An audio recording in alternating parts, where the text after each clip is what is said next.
ბიზნეს მედია საქართველო. წარმოგიდგენთ.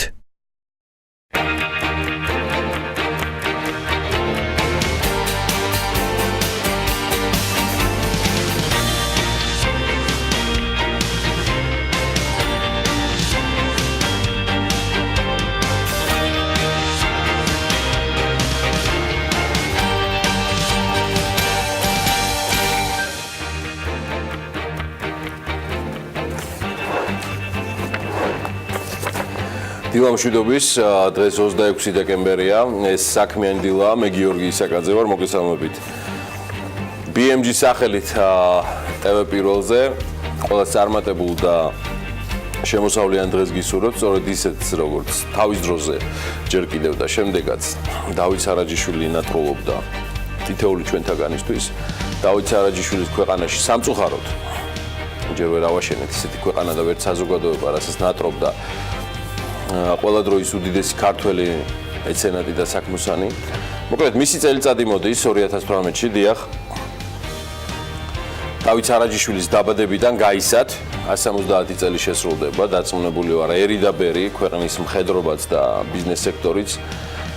ჯეროვან პატივს მიაგებენ პირველს, ერთგვარად პრინციპს, ანუ პირველ თანასწორთა შორის, რომელმაც ქართული ბიზნესი თვისებრივად სხვა დონეზე გაიყვანა. გადაჭარბების გარეშე შეიძლება საუბარი და ითქვას, რომ სარაჯიშვილის პიროვნება სრულად ამოუწურავია საქართველოს დღევანდელობისთვის და ბიზნეს მედია და Forbes-ი ძალიან დიდ ყურადღებას დაუთმობს მის პიროვნებას, ღვაწლს და ნაცნობ თუ უცნობ დეტალებს მისი ბიოგრაფიისა. ამასობაში საქართველოში წარმატებით აგრძელებს საქმიანობას მისი ერთ-ერთი ბიზნესი, რომელიც მის სახელს უკავშირდება, სარაჯიშვილის სახლი მორიგ სიურპრიზს თავაზობს ერთგულ მიმდევრებს, დღეიდან არა უკვე, პრინციპში 2 დღეა, ლიმიტირებული რაოდენობით სარაჯიშვილის სახლის უნიკალური ხაზის პროდუქტი, ერთგვარი ტრილოგია გაიყიდება, როგორც კომპანიის წარმომადგენლები ამბობენ, ამ საფუძვლად წარსულისა და აწმყოს გაერთიანების იდეა უდევს ღვინის 3 საუკუნის, ანუ აქ საუბარია მე-19, მე-20 და 21 საუკუნეების ყურძნის 3 ჯიშისა და საქართველოს 3 სხვადასხვა რეგიონის ჰარმონიული სინთეზით შექმნილი პროდუქტი გახლავთ.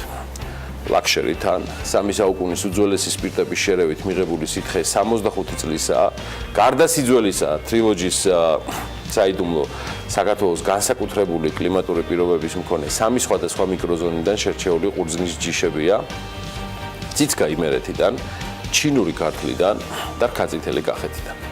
მნიშვნელოვანი აღინიშნოს, რომ ტრილოგია სულ 1000 ცალი გამოვა და ყველა ბოთლი გრავირებულია და მინიჭებული აქვს უნიკალური ნომერი. მას აგრეთვე მოყვება პასპორტის ამენაზე. მოკლედ, წარმატებების სარაჯიშვილს გამორჩეულ და უპირველეს ქართულ ბრენდს პირადად ჩემთვის. გადავიდეთ შემდეგ თემებზე, ჩვენ ყოველთვის ვფიქრობთ. აი ესე პასუხობს საქართველოს ინდუსტრიული ჯგუფის გენერალური დირექტორი კითხვას, ისე ვფიქრობს თუ არა GIG ყასტრანსგაზ თბილისის შეძენაზე. ბიზნესი არის ცოცხალი ორგანიზმი და გამორიცხული არაფერია, ასე პასუხობს GBC-ის ზურაბ გელენიძე. იქვე აღნიშნავს, რომ ეს ნიშნავს იმას, რომ ვფიქრობთ და მუშაობთ დაუღალავად ყველა მიმართულებით, რაც ენერგეტიკასთან არის დაკავშირებული. როგორც აღნიშნა, ეს გახლავთ GIG ჯგუფის გენერალური დირექტორის ზურაბ გელენიძის განცხადებიდან ამონარიდი, თუმცა მეტი და კონკრეტებისგან მან თავი შეიკავა. შეგახსენებ, საქართველოს ინდუსტრიული ჯგუფის მიერ ყასტრანსგაზ თბილისის შეძენაზე მოლაპარაკებები 2016 წლის გაზაფხულზე დაიწყო და მიუხედავად იმისა, რომ გარიგების დახურვის ვადად იმავე წლის სექტემბერი დასახელდა, მოლაპარაკებები გაჭიანურდა და ჯერჯერობით საბოლოო შედეგიც არ დამდგარა. ამასობაში ლიბერტი ბანკის მიერ ქართულ ბანკის შეძენასთან დაკავშირებით ეროვნულ ბანკში ინფორმაციას არ ადასტურებენ, მათ არ აქვს საერთოდ ეს ინფორმაცია, როგორც ეროვნულ ბანკში აცხადებენ, არც წინასწარი კონსულტაციები და არც ოფიციალური მიმართვა ამ გარიგების თაობაზე ეროვნულ ბანკში არ შესულა. ლიბერტი ბანკის მიერ ქართულ შეძენასთან დაკავშირებით ინფორმაცია კი მედიაში გავრცელდა, თუმცა აღნიშნულს ლიბერტი ბანკში არ ადასტურებენ. ცნობისთვის რამდენიმე კვირის წინ ლიბერტი ბანკის აქციათა საკონტროლო პაკეტის წილის მფლობელები შეიცვალა. არაერთხელ ამინიშნავს, რომ აქციათა 74.6 პროცენტის მფლობელი აი ამ წილისა ნიდერლანდების სამეფოში დაარსებული კომპანია European Financial Group-ია, შემდგომში EFG, ბანკის ბენეფიციარ მესაკუთრეებთა შორის კი არიან ირაკლი რუხაძე, ბენ მარსონი და იგორ ალექსეევი. მოკლედ საჯარო რეესტრის 6 ნოემბრის ამონაწერის მიხედვით Liberty ბანკის გენერალური დირექტორი გიორგი კალანდარიშვილია, ხოლო სამეფო უყურეო საბჭოს თავმჯდომარე ირაკლი რუხაძე. აი რაც შეეხება ქართულ ბანკს, რეესტრის 6 დეკემბრის ამონაწერით სამეფო უყურეო საბჭოს თავმჯდომარე ნიკოლოზ ჩხეტიანი, წევრები კი ბესიკ დემეტრაშვილი და ეთერ დემინაშვილი ბრძანდებიან. ამასთან ბანკის გენერალური დირექტორის პოსტს ნატო ხაინდრავა იკავებს. კიდევ ამბავი, როგორც ყველა თავმოყარე თანამედროვე ბიზნეს შეეფერება და რუმს თბილისის შესაბამისად ამის ნათელი მაგალითია, ამაზეც არაერთხელ გვისაუბრია. მოკლედ რუმსის ქონება სადაზღვევო კომპანია ალდაქშია დაზღვეული, თანამშრომლები კი სასტუმროს იმედი ელში ყავს დაზღვეული. ამის შესახებ BMG-ს სასტუმროს და კომპანიის ხელმძღვანელმა ვალერი ჩეხერიამ განუცხადა, მისი თქმით, სასტუმროში მომხდარი ხანძრის შედეგად ზარალი საბოლოოდ დათვლილი არ არის, თუმცა ჩეხერიას განმარტებით ზარალის შეფასება უახლოეს საათებში და დღეებში დასრულდება. მისივე ინფორმაციით, ხანძრის შედეგად სახურავის გარდა შედარებით დაზიანებულია სხვა ოთახებით, სადაც ჩავიდა წყალი, თუმცა დამწვარი ჯამში მხოლოდ 200 კვადრატული მეტრი ფართობია. ასეთი თავმოყარე გამართული და თან თხემით ტერფამდე ქართული ბიზნესი არც ისე ბევრია ჩვენს ქვეყანაში და ამის მიზეზებიც იქნება ისევ Forbes-მა ახსნას. Forbes-მა ბიზნესისთვის საუკეთესო ქვეყნის 2018 წლის რეიტინგი გამოაქვეყნა, რომლის მიხედვითაც საქართველოს 2017 წელთან შედარებით 9 ადგილი, ანუ პოზიცია დაკარგა და 52 ადგილამდე ჩამოქვეითდა. Forbes-ის მონაცემებით საქართველოს შედეგები ყველა კრიტერიუმში არის ჯამში იგივე, რაც წინა რეიტინგში, გარდა მონეტარული თავისუფლებისა, სადაც საქართველოს 91 ადგილამდე ჩამოქვეითდა. საბარაუდოდ აღნიშნული დაქვეითება ქვეყანაში ეგრეთ წოდებული დედოლარიზაციის რეგულაციების ამოქმედებას უკავშირდება. სხვა კრიტერიუმებიდან საქართველოს ყველაზე კარგი ქულა ინვესტორთა დაცულობაში აქვს და მსოფლიოში მეორე ადგილს იკავებს. ყველაზე ცუდი ქულა კი ინოვაციების კომპონენტში, სადაც საქართველოს მსოფლიოს 152 ქვეყნიდან 117 ადგილზეა. აი საქართველოს პოზიციები კი ასე გამოიყურება Forbes-ის მიხედვით, მე-6 ადგილი მსოფლიოში, მონეტარული თავისუფლება არის 91 ადგილზე, საკუთრების უფლებების დაცულობა 92 ადგილი, მსოფლიოში ინოვაცია 117 ადგილი, ტექნოლოგიები 69 ადგილი, ბიუროკრატიის ნაკლებობა მე-4 ადგილი, ინვესტორთა დაცულობა მე-2 ადგილი, კორუფცია 38 ადგილი, პიროვნული თავისუფლება 65 ადგილი მსოფლიოში. საგადასახადო ტვირთის მიხედვით კი Forbes-მა 2018 წლისთვის საქართველოს 22 პოზიციაზე გაამწესა. ის დრო მე მგონი გაყვარგოს მეც მივესალმო. დილა მშვიდობის აგიორგი. რეიტინგების შემოჭრის გარეშე ვერ გაუშვებდი დილა მშვიდობის და Forbes-ის ამ რეიტინგსაც მცირე ინფორმაციას დავამატებ. ბიზნესისათვის საუკეთესო ქვეყნების რეიტინგის პირველი ათეული საქართველოთი არ არის წარმოდგენილი, მაგრამ ის ასე გამოიყურება: დიდი ბრიტანეთი, ახალი ზელანდია, ნიდერლანდები, შვედეთი, კანადა, ჰონკონგი, დანია, ირლანდია, სინგაპური და შვეიცარია. ნუ რა თქმა უნდა, წინა საახალწლო განწყობასაც არ დავივიწყებ. გუშინ მსოფლიოს დიდმა ნაწილმა ქრისტეშობის დღესასწაული იზეიმა.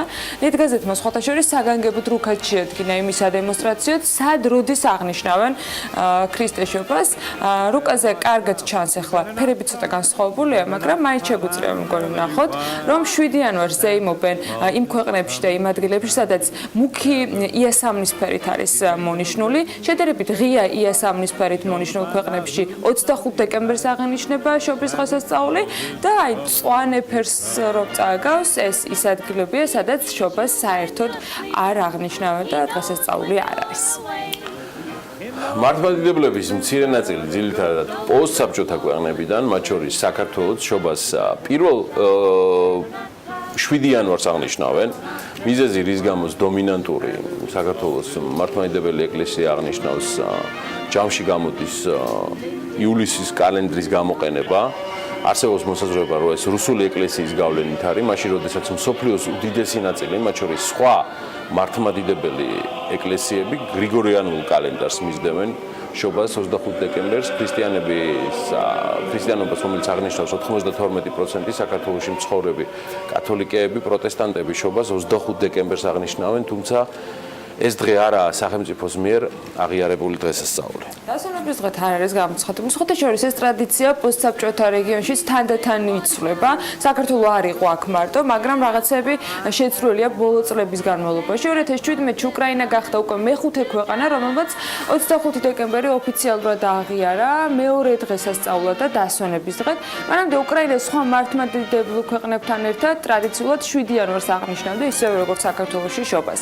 25 დეკემბერს და 7 იანვარს ოფიციალურად კიდევ 4 ქვეყანა აღნიშნავს, ესენია ბელარუსი, ერიტრეა, ლიბანი და მოლდოვა. ათეისტური საბჭოთა კავშირის შობას დღესასწაულად საერთოდ არ აღიარებდა და მისი დაშლის შემდეგ მასში შემავალმა ქვეყნებმა გადაწყვიტეს, რომ თარიღი თავად აერჩიათ. ბელარუსმა 91 წელს დამოუკიდებლობა მოიპოვა და ამავე წელს გადაწყვიტა, რომ საჯარო დღესასწაულად საერთოდ ორივე დღე აღიარებინა. მოლდოვამ თავდაპირველად ორთოდოქსული თარიღი 7 იანვარი აერჩია, თუმცა 2013-ში ევროკავშირისგან სწრაფვის პარალელურად საშობაო დღესასწაულად 25 დეკემბერია მათთანაც აღიარებული. ლიბანში ასევე 25 დეკემბერს და 6 იანვარს აღნიშნავენ ერთდროულად შობის დღესასწაულს. ლატვიაში რუს მართლმადიდებელ უმცირესობებს ჰქონდათ მცდელობები, რომ 7 იანვარს ერთადერთ შობად აღიარებინა და დღესასწაულად, თუმცა ეს მცდელობები ჩაიშალა. მოლდოვის მსგავსად უკრაინის მიერ 25 დეკემბრის აღიარება დასავლური ღირებულებების სწრაფად აღიქმება და სწორედ ამის გამო შეიცვალა თარიღი. მასშტაბები განსხვავებულია, მაგრამ ახალი წელი თითქმის მთელ მსოფლიოში 1 იანვარს დგება. ჩვენთან ამ ნაწილშიც განსხვავებით ამერიკისა და ევროპისა, სადაც შობა უფრო მასშტაბური დღესასწაულია, ვიდრე ახალი წელი, 31 დეკემბრისათვის უფრო მეტად ვემზადებით. სამზადისიც გრძელდება და თბილისის მერიის მიერ მომზადებული კიდევ ერთი ვიდეო უნდა გაგიზიაროთ ამავე დროს საქმიანი დილის ეთერიდან.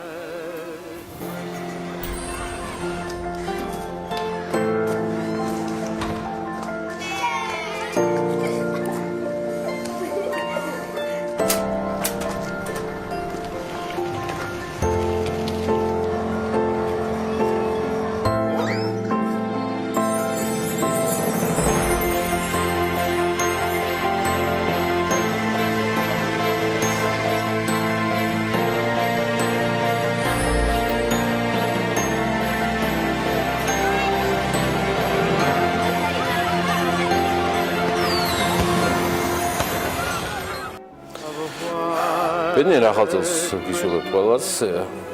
ის სხვათა შორის ამ ვიდეოს მომზადებაში მერიამ 115,186 ლარი გადაიხადა. ასევე წინა თემის გამოძახილია და საქმიანი დილის BMG სახელით ცხადია ტევეპირველის უერთდები მილოცვებს საქართველოს პატრიარქის აღსტარდრების 40 წლის იუბილესთან დაკავშირებით მას ჯანმრთელობას უსურვებთ. ჩვენ კიდევ ბევრი სუპერ საინტერესო ამბავი გველის დღევანდელ საქმიან დილაში, მოდი ვნახოთ გადაცემის ანონსი.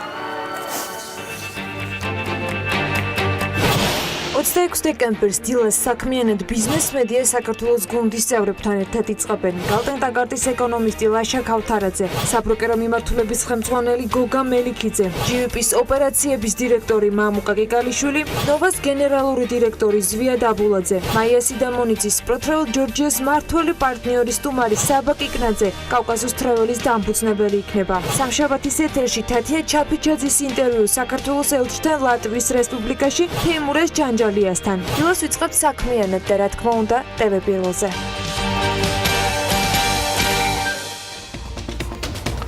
თბილისის გენგეგმაზე მომუშავე ჯგუფი 140,000 ლარიან ჯარიმას გადაიხდის. რა მიზეზით დააჯარიმა მერია, მიწათსარგებლობის გენერალური გეგმის ავტორები და რას პასუხობენ ისინი ქალაქის მთავრობას. გაეროს ბავშვთა ფონდის მიერ დანახული რისკები თუ სკოლამდე აღზრდის დაწესებულებები ფასიანი გახდება.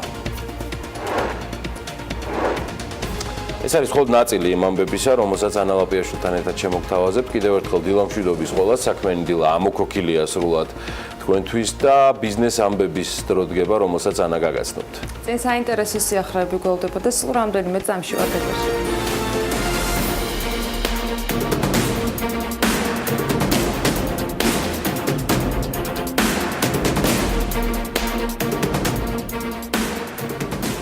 თბილისის მერიამ გენერალურ გეგმაზე მომუშავე ჯგუფის CT ინსტიტუტი 140,000 ლარი დააჯერიმა BMG-ის მერიის პრესსამსახურში განუცხადეს, რომ მერიამ კომპანიას გარკვეული შენიშვნები გადაუგზავნა, რომლის გამოსასწორებლადაც ზვარდა მისცა, თუმცა CT ინსტიტუტმა შენიშვნები არ გამოასწორა. მერიაში აღნიშნავენ, რომ ამის გამო კომპანია დაჯერიმებულია და შენიშვნების გამოსასწორებლად დამატებით კიდევ 10 დღიანი ვადა აქვთ.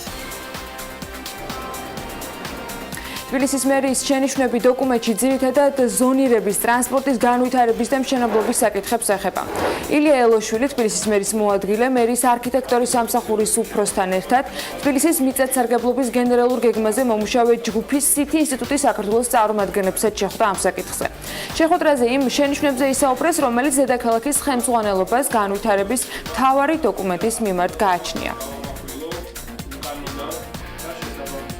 კონკრეტიკა და დეტალიზაცია ამ საკითხზე არ ყოფილა, თუ რა იყო განხილვის მთავარი საგანი. თბილისის დედაქალაქის მიწათსარგებლობის გენერალური გეგმის ჯგუფი კი მათ დაჯერიმებასთან დაკავშირებით BMG-სთან აკეთებს სწორედ პირველ კომენტარს, როგორც CT ინსტიტუტის საქართველოს არქიტექტორმა, ერთ-ერთმა ავტორმა მერაბ ბოლქვაძემ განაცხადა, თბილისის მერიის მიერ ორგანიზაციისათვის დაკისრებული ჯარიმა ძირითადად დოკუმენტის მე-6 ეტაპის ფარგლებში მუშაობას შეეხება. ამ ეტაპზე არქიტექტორები არ აზუსტებენ გენერალურ გეგმაზე მუშაობის მე-6 ეტაპი ჯამში რას ეხებოდა და ეს ეტაპი კახაკალაძის მერად არჩევის შემდეგ დაიწყო თუ მანამდე.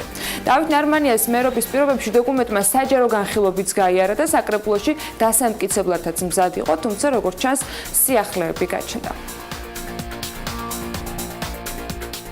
2018 წელს საქართველოს სარეკლამო კამპანიებზე დაახლოებით 16,309,000 ლარი დაიხარჯება ტურიზმის ეროვნული ადმინისტრაციის მიერ BMG-სათვის მიწოდებული ინფორმაციის მიხედვით ზაფხულის და ზამთრის სარეკლამო კამპანიები ჩატარდება სპარსეთის ყურის ქვეყნებში, გერმანიაში, დიდ ბრიტანეთში, ისრაელში, უკრაინაში, იტალიაში, პოლონეთში, ბელორუსში, აზერბაიჯანში, ყაზახეთში, თურქეთში, სომხეთში და ბალტიისპირეთის ქვეყნებში. დაგეგმილია 22 საერთაშორისო ტურისტული გამოფენაში მონაწილეობის მიღება, რისთვისაც საშუალოდ 3,685,000 ლარი გამოიყოფა. უცხოურ ტელეარხებზე საქართველოს სარეკლამო კამპანიისათვის კი ჯამში 2,5 მილიონი ლარი დაიხარჯება.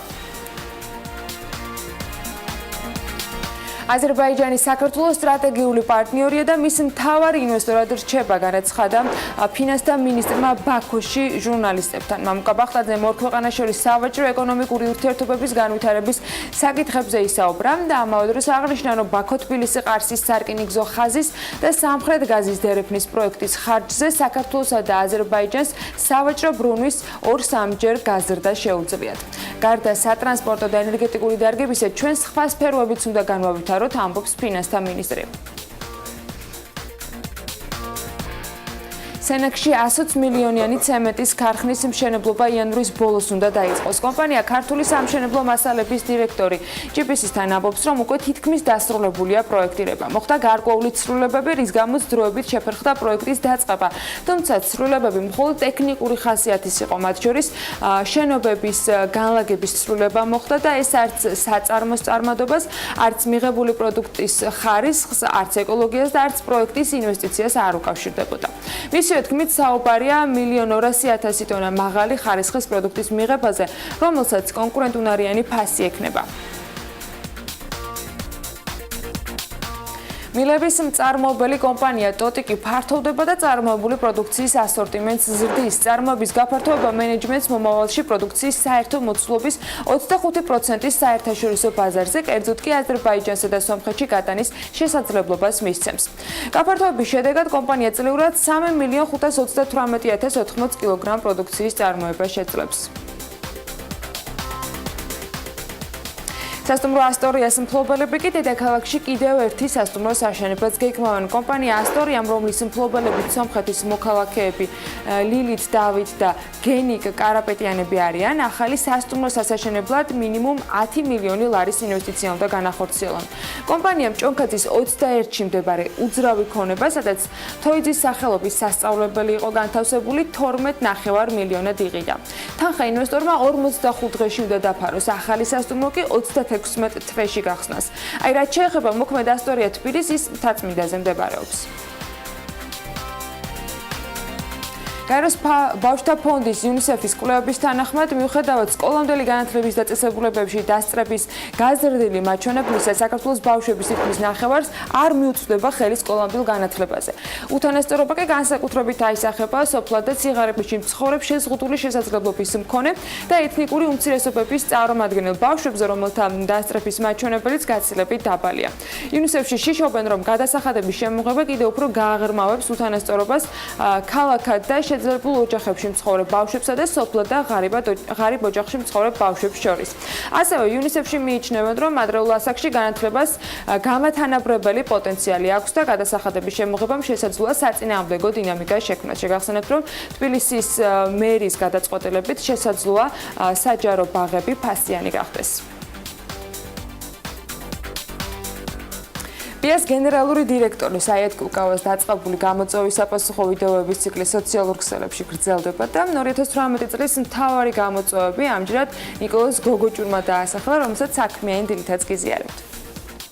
ჩემი სამი გზა. პირველი გზა არის, რაც თავარია პირველ ეტაპზე გავიაზროთ რა არის სტარტაპი, რა ჭირდება სტარტაპს, რა პრობლემები აქვს და როგორ ხდება სტარტაპებში ინვესტირება და მათში ინვესტირებული თანხის მართვა. გზა ნომერი პირველი არის გავიაზროთ და მე ავსახოთ კანონმდებლობაშიც და აბსოლუტურად ყველგან ცნობიერებაშიც განსხვავება ჩვეულებრივ დაწყებით ეტაპზე მყოფ კომპანიასა და სტარტაპს შორის.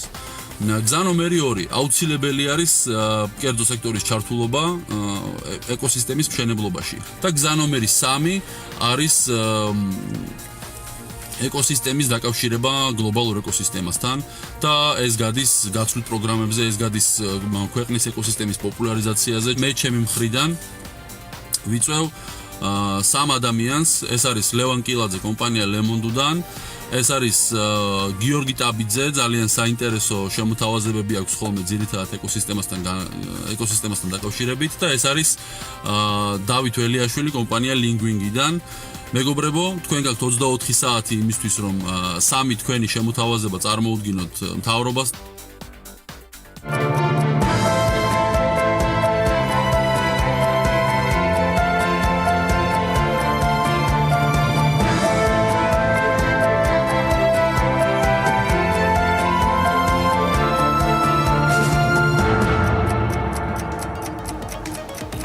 გუშინ დოლარი მცირედით კიდევ გამყარდა, ლართან მიმართებით 1 დოლარის ფასი 2 ლარი და 53 თეთრია, ევროს ფასი 3 ლარია. თურქული ლირა კვლავ 66 თეთრი ღირს, ფუნტის ღირებულება კი 3 ლარი და 39 თეთრია. მოკლედ, ბოლო 1 წელიწადში, მეგობრებო, ლარში გაცემული სესხები 2.5 მილიარდი ლარით არის გაზრდილი, ხოლო უცხოურ ვალუტაში გაცემული სესხები კი 154 მილიონი დოლარით. საერთო სესხებში უცხოურ ვალუტაში გაცემული სესხების წილი თითქმის 60%-ია, 59.2%, ერთი წლის წინ კი ეს მაჩვენებელი 64.6% იყო. თითქმის 5%-იანი კლებაა. 2017 წლის ნოემბერში წინა თვესთან, ანუ ოქტომბერთან შედარებით, საქართველოს კომერციულ ბანკებში განთავსებული დეპოზიტები 917 მილიონი ლარით გაიზარდა, მათ შორის ლარში განთავსებული დეპოზიტები 86 მილიონი ლარით, ხოლო უცხოურ ვალუტაში მოზიდული დეპოზიტები 831 მილიონი ლარით. თუმცა ლარში გამოხატული უცხოური ვალუტით დეპოზიტების ზრდა მნიშვნელოვანწილად ლარის კურსის გაუფასურების ეფექტით იყო გამოწვეული. აი, დოლარში გამოხატული უცხოური ვალუტით კი დეპოზიტები 102 მილიონი დოლარით არის გაზრდილი. 2016 წლის ნოემბერთან შედარებით 2017-ში იმავე ნოემბერში განთავსებული დეპოზიტები 1.8 ლარით არის ზრდა დაფიქსირებული, ხოლო უცხოურ ვალუტაში დეპოზიტები 362 მილიონი დოლარით. და ნოემბერში დეპოზიტების დოლარიზაციის კოეფიციენტმა არც მეტი არც ნაკლები 68.1% შეადგინა. ოქტომბერში დოლარიზაცია 67% გახდა, ხოლო ერთი წლის წინ 71.6%.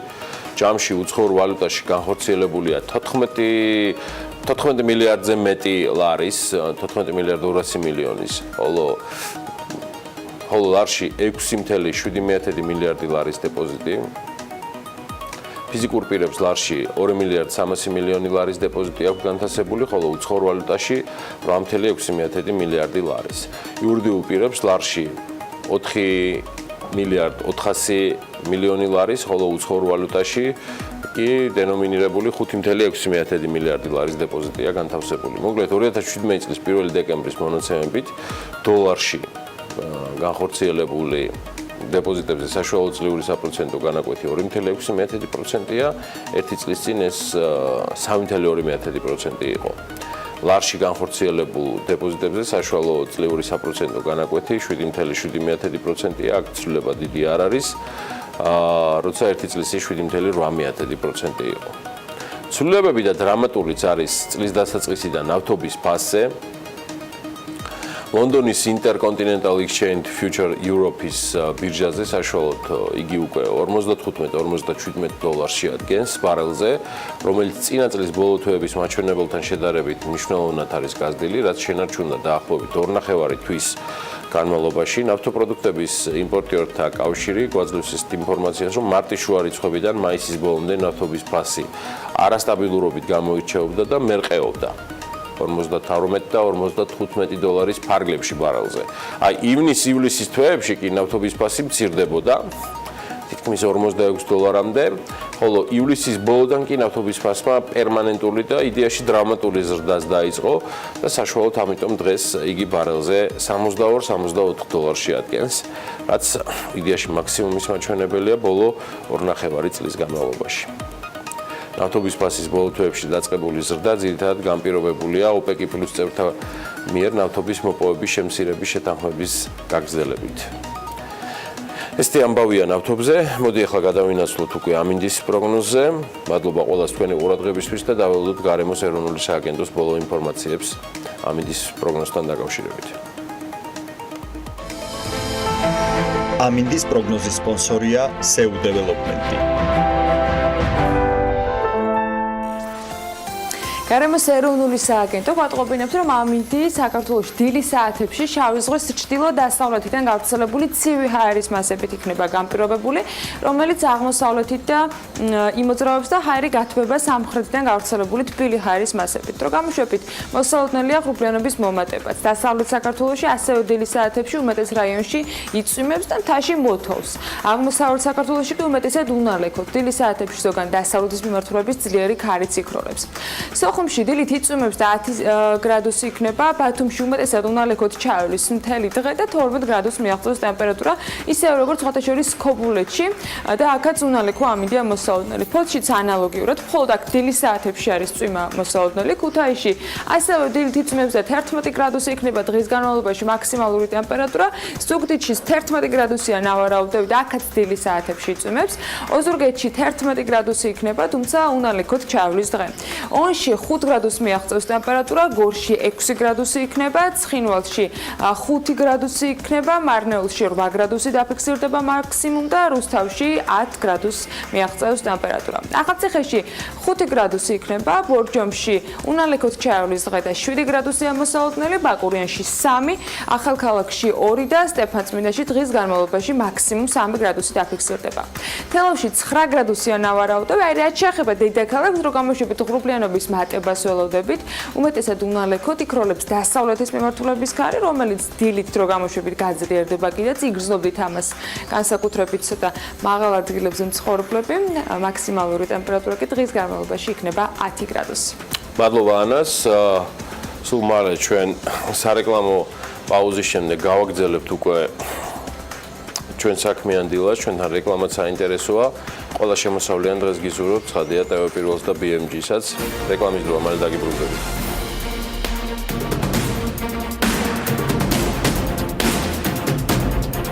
ლატვიაში თათია ჩაფეჩაძის და ედგარ ყაზახაშვილის მოგზაურობას გიდობა სამედიცინო ტურიზმის საერთაშორისო ექსპერტი პაატა რატიანი უწევდა. ადგილობრივი კლინიკების მუშაობის მთავარ პრინციპებზე და დადებით მხარეებზე, პრინციპში იმ გამოწვევებს, რომელიც არსებობს სიუჟეტში, უკვე მოუყარეთ თავით და დღევანდელი ეთერისათვის უკვე გთავაზობთ ინტერვიუს სწორედ სფეროს ექსპერტთან, რა გამოწვევების წინაშეა საქართველო, როგორ შეიძლება გაიაროს იგივე გზა და მიაღწიოს სამედიცინო ტურიზმში წარმატებას. პირველ რიგში მინდა დიდი მადლობა გადაგიხადოთ ბატონობა და 4დღიანი ტურისთვის, რომელიც საკმაოდ საინტერესო და ინფორმაციული იყო, ნანახი საკმაოდ შთამბეჭდავი იყო, თუმცა მე მაინც მინდა თქვენ გითხოთ, როგორც ამ დარგის სპეციალისტს, რამდენად არის განვითარებული ლატვიაში სამედიცინო ტურიზმი და რამ განაპირობა ეს? ლატვია საინტერესო ქვეყანაა საქართველოსთვის სამედიცინო ტურიზმის კუთხით ლატვიური გამოცდილება ჩვენთვის არის სანიმუშო. შეგვიძლია ბევრი რამ ვისწავლოთ ამ ქვეყნისგან. მინდა გითხრათ, რომ აქ ცალკე სამედიცინო ტურიზმის სტრატეგია ესეთი ქვეყანას არ გააჩნია, თუმცა ტურიზმის სტრატეგიის ფარგლებში, რომელიც არის ძირითადი დოკუმენტი, გამოყოფილია პრიორიტეტებად საქმიანი ტურიზმი და სამედიცინო ტურიზმი, როგორც ერთ-ერთი ყველაზე შემოსავლიანი მიმართულება ტურიზმის სექტორის. რამდენი ხანია, რაც დაიწყო კერძო და სახელმწიფო სექტორის მხრიდან ამ დარგის განვითარება და კონკრეტულად რა ნაბიჯები გადაიდგა მათი მხრიდან? 2010 წლიდან აქტიურად მუშაობენ ამ კუთხით, როგორც კერძო სექტორი, ასევე სახელმწიფო სტრუქტურები, რომ ჩამოაყალიბონ ლატვია როგორც რეგიონული ცენტრი სამედიცინო ტურიზმის მიმართულებით.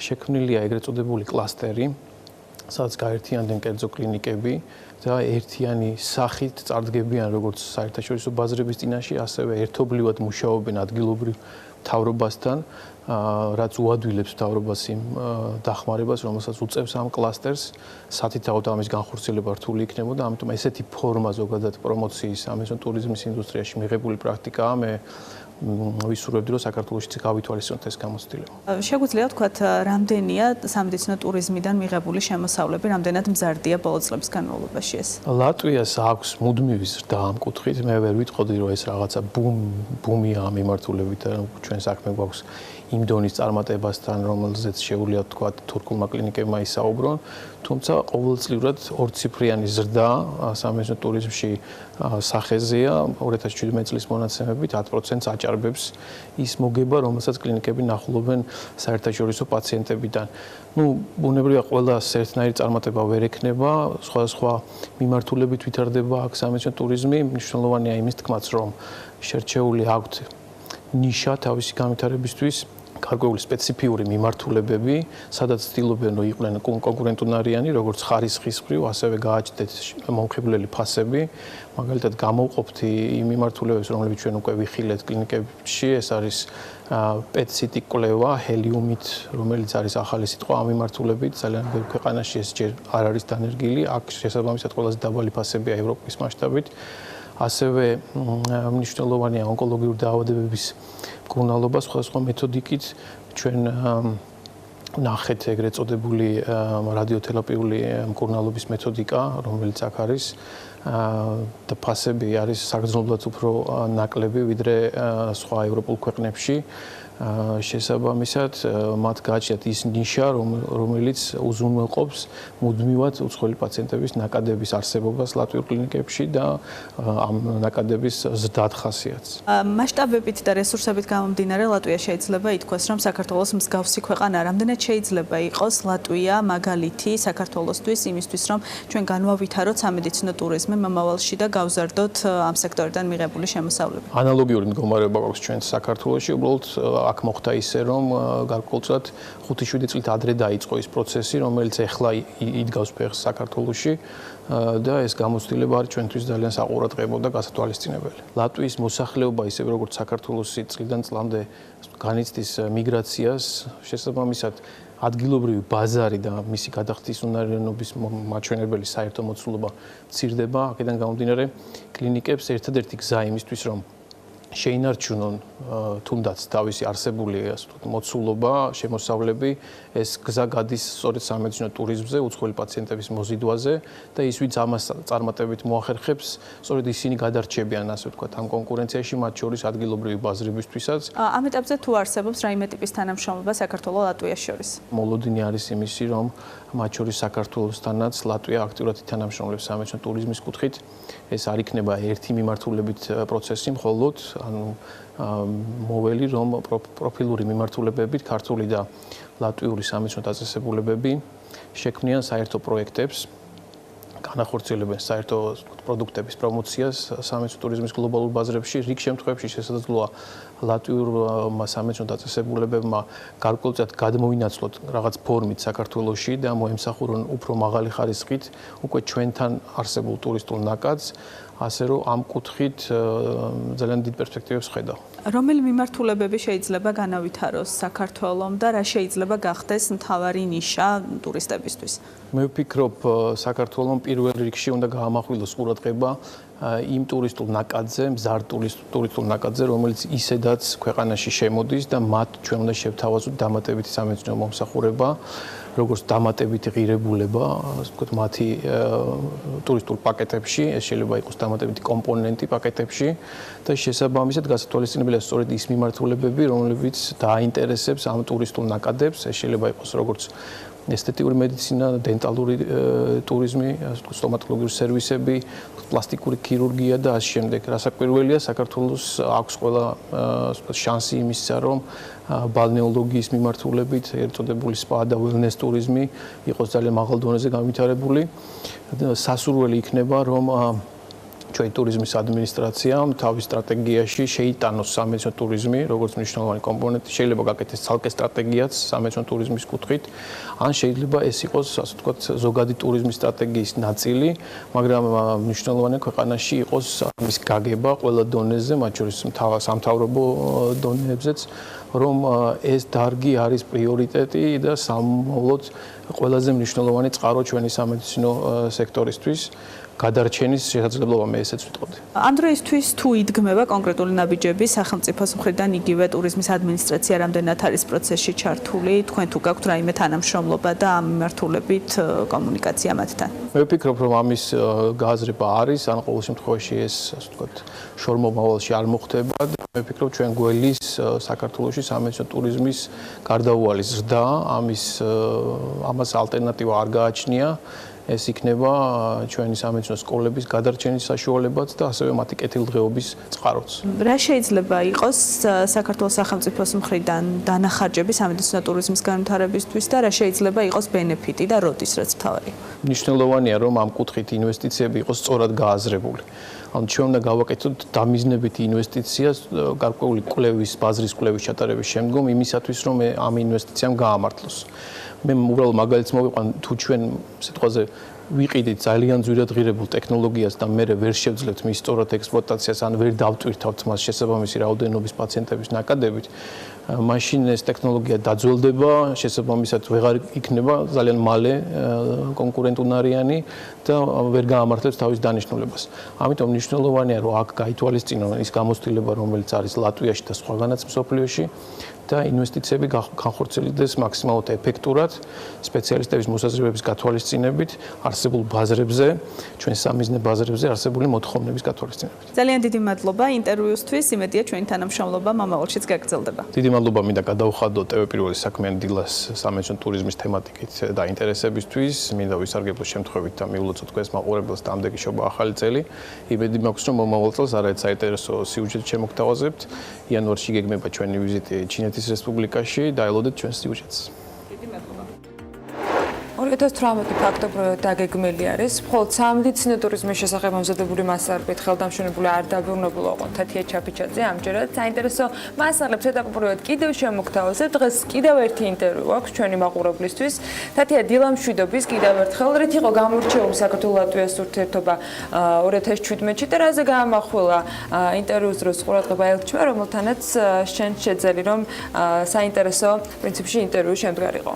დილა მშვიდობისა კიდევ ერთხელ ლატვია მოგეხსენებათ იმ ქვეყანათა რიცხვში შედის, რომელთანაც საქართველოს როგორც პოლიტიკურ, ასევე ეკონომიკური და კულტურული თანამშრომლობა საკმაოდ კარგად აქვს განვითარებული, თუმცა ჩვენი ელჩთან შეხვედრის მთავარი თემატიკა მაინც უფრო ეკონომიკური მიმართულებით წლის შეჯამება იყო. როგორც თეიმურას ჯანჯალიამ გითხრა, სწორედ მიმდინარე წელს ჩაეყარა საფუძველი რამდენიმე პროექტს, რომელიც რეგიონთან მიმართებით ხორციელდება და საქართველოს საინვესტიციო პოტენციალის გაცნობას ითვალისწინებს. ორი ბიზნეს ფორუმი უკვე შედგა და ასევე ორი ფორუმია დაგეგმილი მომავალი წლის განმავლობაშიც.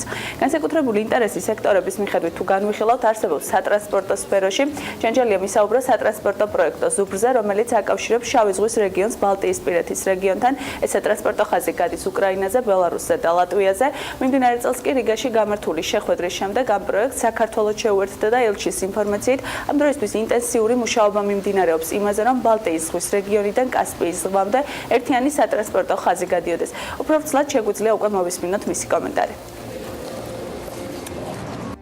მიმდინარეობს ახლა მუშაობა იმისათვის, რომ სატრანსპორტო ერთიანი გამჭოლი ხაზი არსებობდეს ბალტიის ზღვის რეგიონიდან კასპიის ზღვამდე, რადგან აზერბაიჯანმაც მას შემდეგ რაც ჩვენ მივერთთ ამ პროექტს, გამოთქვა დაინტერესება, იცით რომ ჩვენ აზერბაიჯანთან სატრანსპორტო სფეროში ძალიან ინტენსიური თანამშრომლობა გვაქვს, ყაზახეთთან ძალიან ინტენსიური თანამშრომლობა გვაქვს და ძალიან დიდი ინტერესია ამ ქვეყნების მხრიდან, რომ ეს ამ დერეფნის საშუალებით ბალტიის ზღვის პორტებამდე და ლატვიურ პორტებამდე მოხდეს ტვირთების გადაზიდვა, როგორც მათი საკუთარი ტვირთების, ასევე სატრანზიტო ტვირთების გადაზიდვა. ჩვენ შევძლებთ კიდევ დამატებითი ტვირთების მოზიდვა ჩვენ დერეფანში და ის სტატუსი, რომელიც ჩვენ გვაქვს და გვინდა კიდევ უფრო გავამყაროთ, რაც არის საერთაშორისო ზონის სატრანზიტო მაგისტრალების დამაკავშირებელი ქვეყანა, ეს პრაქტიკულად კიდევ ერთი მიმართულებით გავააქტიუროთ და გავაღრმავოთ.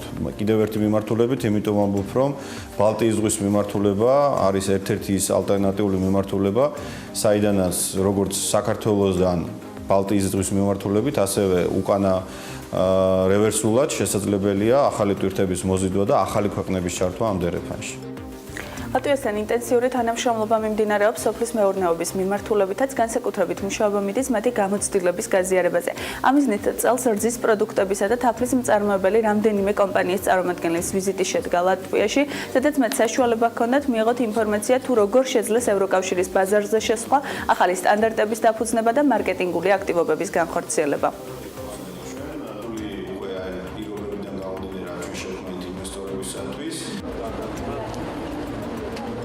შემოდგომაზე შედგა პირველი ესეთი საინფორმაციო პრაქტიკული გაცვლითი ტური საქართველოსდან, როდესაც ჩამოვიდნენ ქართველი ფერმერები, დაკავებულები რძის წარმოებაში, დაკავებულები მეფუტკრეობაში და ადგილზე ერთი კვირის განმავლობაში პრაქტიკულად მთელი ლატვიის მასშტაბით გაეცნენ ნოვაციებს და მარკეტინგულ თქვათ საშუალებებს, რომელსაც იყენებენ ლატვიელი ფერმერები. ძალიან დიდი იმედი და სურვილი გვაქვს, რომ მომავალში დაფინანსება მოძიებული იქნება და თქვათ სხვა ფერმერებისთვისაც, ქართველი ფერმერებისთვისაც შესაძლებელი იქნება, რომ ჩამოვიდნენ ლატვიაში და გაეცნენ იმ პრაქტიკას, რომელიც მათთვის ძალიან მნიშვნელოვანი არის ახალ ბაზრებზე გასვლის მხრივ. ასევე სოფლის მეურნეობის დარგიდან ქართველი მწარმოებლები იღებდნენ მონაწილეობას რიგა ფუდი 2017-ში, რომელიც საკმაოდ მასშტაბური გამოფენაა. ჩვენ დავინტერესდით თუ ქონდა რაიმე საქმიანი გაგრძელება ამ გამოფენას.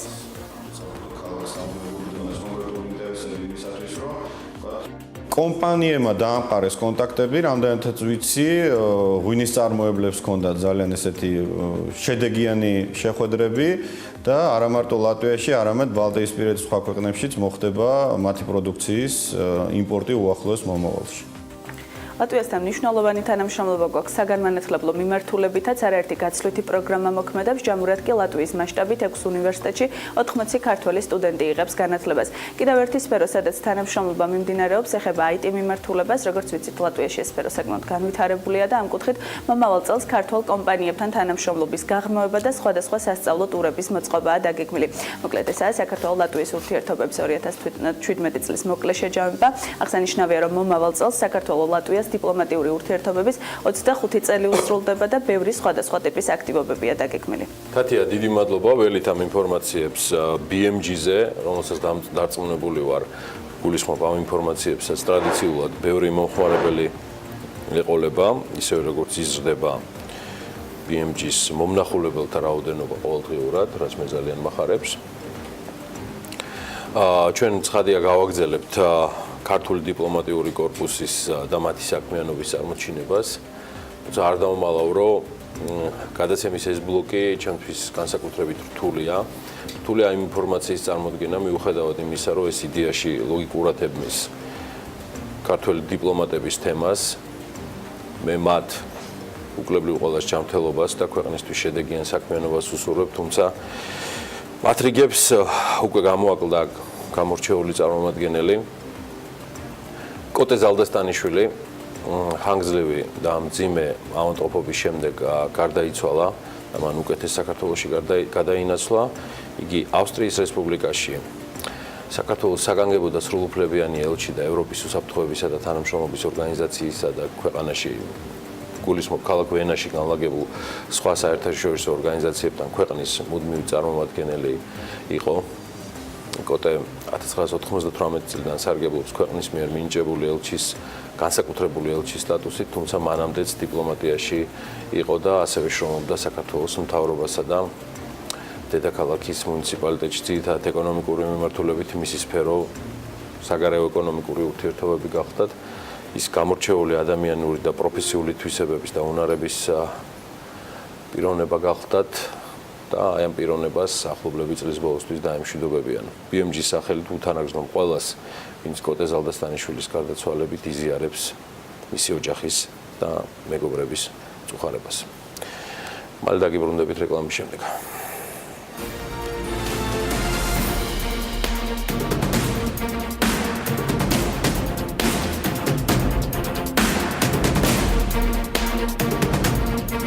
სემეკმა ელექტროენერგიის გადაცემის და დისპეჩერიზაციის ტარიფები გაზარდა.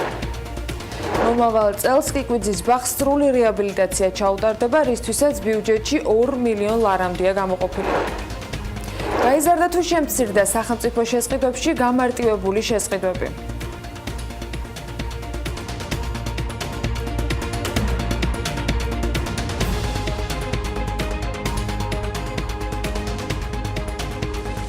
სემეკმა ელექტროენერგიის გადაცემის და წარმოების ტარიფები დაადგინა. კომისიის გადაწყვეტილებით საქართველოს სახელმწიფო ელექტროსისტემის გადაცემის ტარიფი დაახლოებით 5/10 თეთრით გაძვირდა, დისპეჩერიზაციის კი 2 ეტაპად დადგინდა. 2018 წლის 1 იანვრიდან 1 მაისამდე და 1 მაისიდან 2020 წლის 31 დეკემბრის ჩათვლით.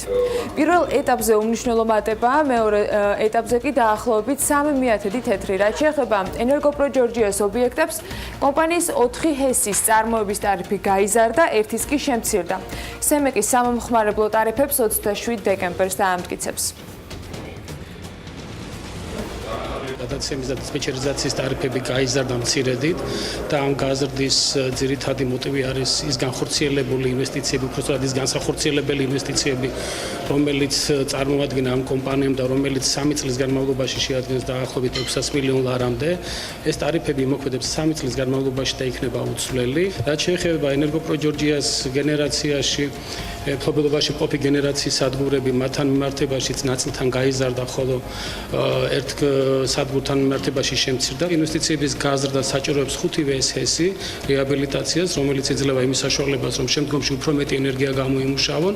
რაც შეეხება საოპერაციო დანახარჯებთან მიმართებაში, თქვენ ნახეთ, რომ საოპერაციო დანახარჯებთან მიმართებაში შემცირდა ზოგადად ეს დანახარჯები, თუმცა ზოგადად ზრდა გამოიწვია სწორედ ამ კომპონენტს. დამსაქმებელთა ასოციაციაში შრომის უსაფრთხოების მენეჯერები გადამზადდნენ. ასოციაციაში განმარტავენ, რომ კვალიფიკაციის ასამაღლებელი ღონისძიებების მიმართ მოთხოვნა გაზრდილია, მას შემდეგ, რაც მთავრობამ ევროკავშირის მოთხოვნების საფუძველზე შრომის ინსპექტირების დეპარტამენტი შექმნა და რეგულაციები გაამკაცრა. 8 მოდულისაგან შემდგარი ტრენინგ კურსი 30-მდე კომპანიის წარმომადგენელმა გაიარა. მათ შრომის საერთაშორისო ორგანიზაციის საერთაშორისო ტრენინგ ცენტრის და დამსაქმებელთა ასოციაციის სერტიფიკატები გადაეცათ.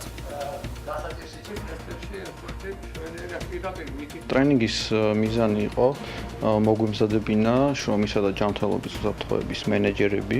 საკმაოდ დიდი დაინტერესება გამოიწვია კომპანიების მხრიდან, გამომდინარე იქიდან, რომ ისედაც აქტუალურია დღეს შრომის უსაფრთხოების საკითხები.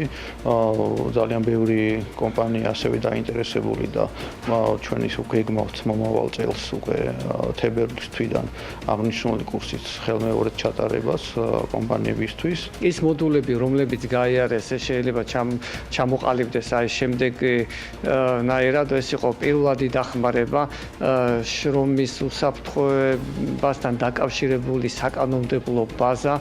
სიმაღლეზე მუშაობა, რაც ახლა ამჟამად ძალიან აქტუალურია, იმიტომ რომ 27 ოქტომბერს ძალაში შევიდა 477 დადგენილება, ხანძართან ბრძოლა, რისკების შეფასება სამუშაო ადგილზე, ელექტროუსაფრთხოება. ჩვენ გავიარეთ ტრენინგ კურსი შრომის უსაფრთხოებასთან დაკავშირებით, გავიარეთ სხვადასხვა მოდულები, მათ შორის რისკების შეფასება, სახანძრო უსაფრთხოება, სიმაღლეზე მუშაობა და ასე შემდეგ. მივიღეთ საკმაოდ მნიშვნელოვანი ინფორმაცია 2 თვის განმავლობაში.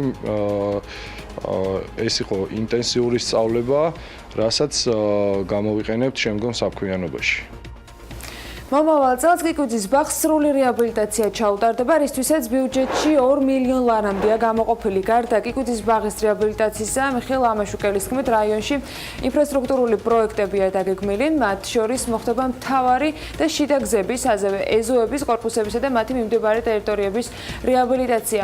როგორც ის აღნიშნავს, 2019 წლიდან ნაძალადევის რაიონში მულტიფუნქციური სპორტული კომპლექსის მშენებლობა უნდა დაიწყოს. ამაშუკელი მოსახლეობას სხვადასხვა სოციალურ პროგრამას პირდება და ამბობს, რომ ამ მიმართულებით ბიუჯეტში გარკვეული მატებაა დაგეგმილი.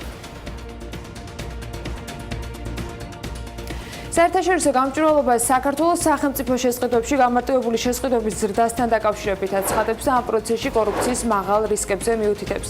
ორგანიზაციის ინფორმაციით 2015 წლის 1 იანვრიდან 2017 წლის 30 ივნისამდე გამარტივებული გზით დადებული ხელშეკრულებების საერთო ღირებულებამ 2 მილიარდ 860 მილიონი ლარი შეადგინა. 2015 წელს გამარტივებული შესყიდვები მთლიანი შესყიდვების 33.7% იყო. 2016 წელს კი ეს მაჩვენებელი გაუარესდა და 37%-ს მიაღწია.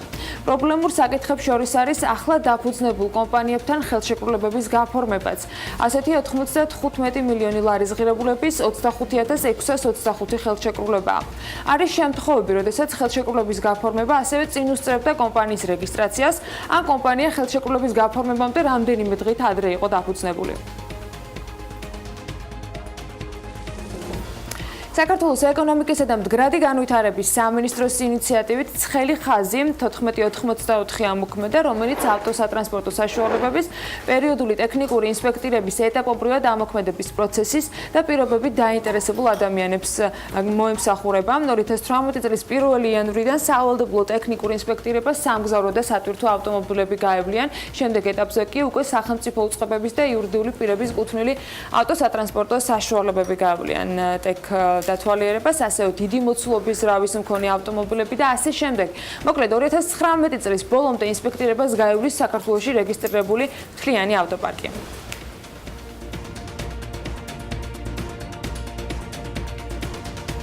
მადლობა ანა. რამე გინდოდა კიდე? ხო, მინდოდა მეთქვა, რომ სულ ეს იყო ბიზნესი ახლების მეორე ნაწილი. სულ ეს იყო ბიზნესი ახლების მეორე ბლოკი და ვიდრე ის დაამშვენებს ჩვენს ძირითად ლოკაციას, საუბარს GVP-ის ოპერაციების მართვის დირექტორთან, მამუკა გიგალიშვილთან დავიწყებთ 2017 წელი. მნიშვნელოვანი გამოწვევების წელიწადი იყო GVP-ისთვის. ამაზე გუშინ პირდაპირ ჩართვაში საუბრობდით, სადაც კომპანიის გენერალური დირექტორი ბატონი გიორგი ცხადაძე გაგვეცნო. ბევრი დეტალები გაგვაცნო გიორგიმ, თუმცა რჩება საკითხები, რომლის ჩაღრმავებასაც და ჩაანალიზებას შეიძლება ითქვას ვაპირებთ უკვე მამუკასთან ერთად. იგი ტრადიციულად ჩვენი დილის სტუმარია და მე მას მივესალმები დილა მშვიდობის. როგორ ჩაიარა რაპორტმა წლიურმა ანგარიშმა? ინტერესი დიდი იყო. პირველ რიგში მივესალმები თქვენს მაყურებელს. დიდი მადლობა მოწვევისთვის. მოგვანატრეთ თავი. ესე იგი, საკმაოდ კარგად ჩაიარა წლიურმა ანგარიშმა, ჩვენ ამას ყოველწლიურად ვაკეთებთ. შევაჯამეთ 2017 წლის სამუშაოები, თუ რა განხორციელდა, რა სამუშაოები, რამდენი იყო ინვესტიცია და ასე შემდეგ. საკმაოდ მოცულობითი იყო ეს ინფორმაცია და მზად ვარ, რომ თუ რამე კონკრეტული ციფრებიდან გამომდინარე იყო ძალიან ამბიციური გეგმა, რაზეც ყველანი ვსაუბრობდით, მათ შორის ამ სტუდიაში.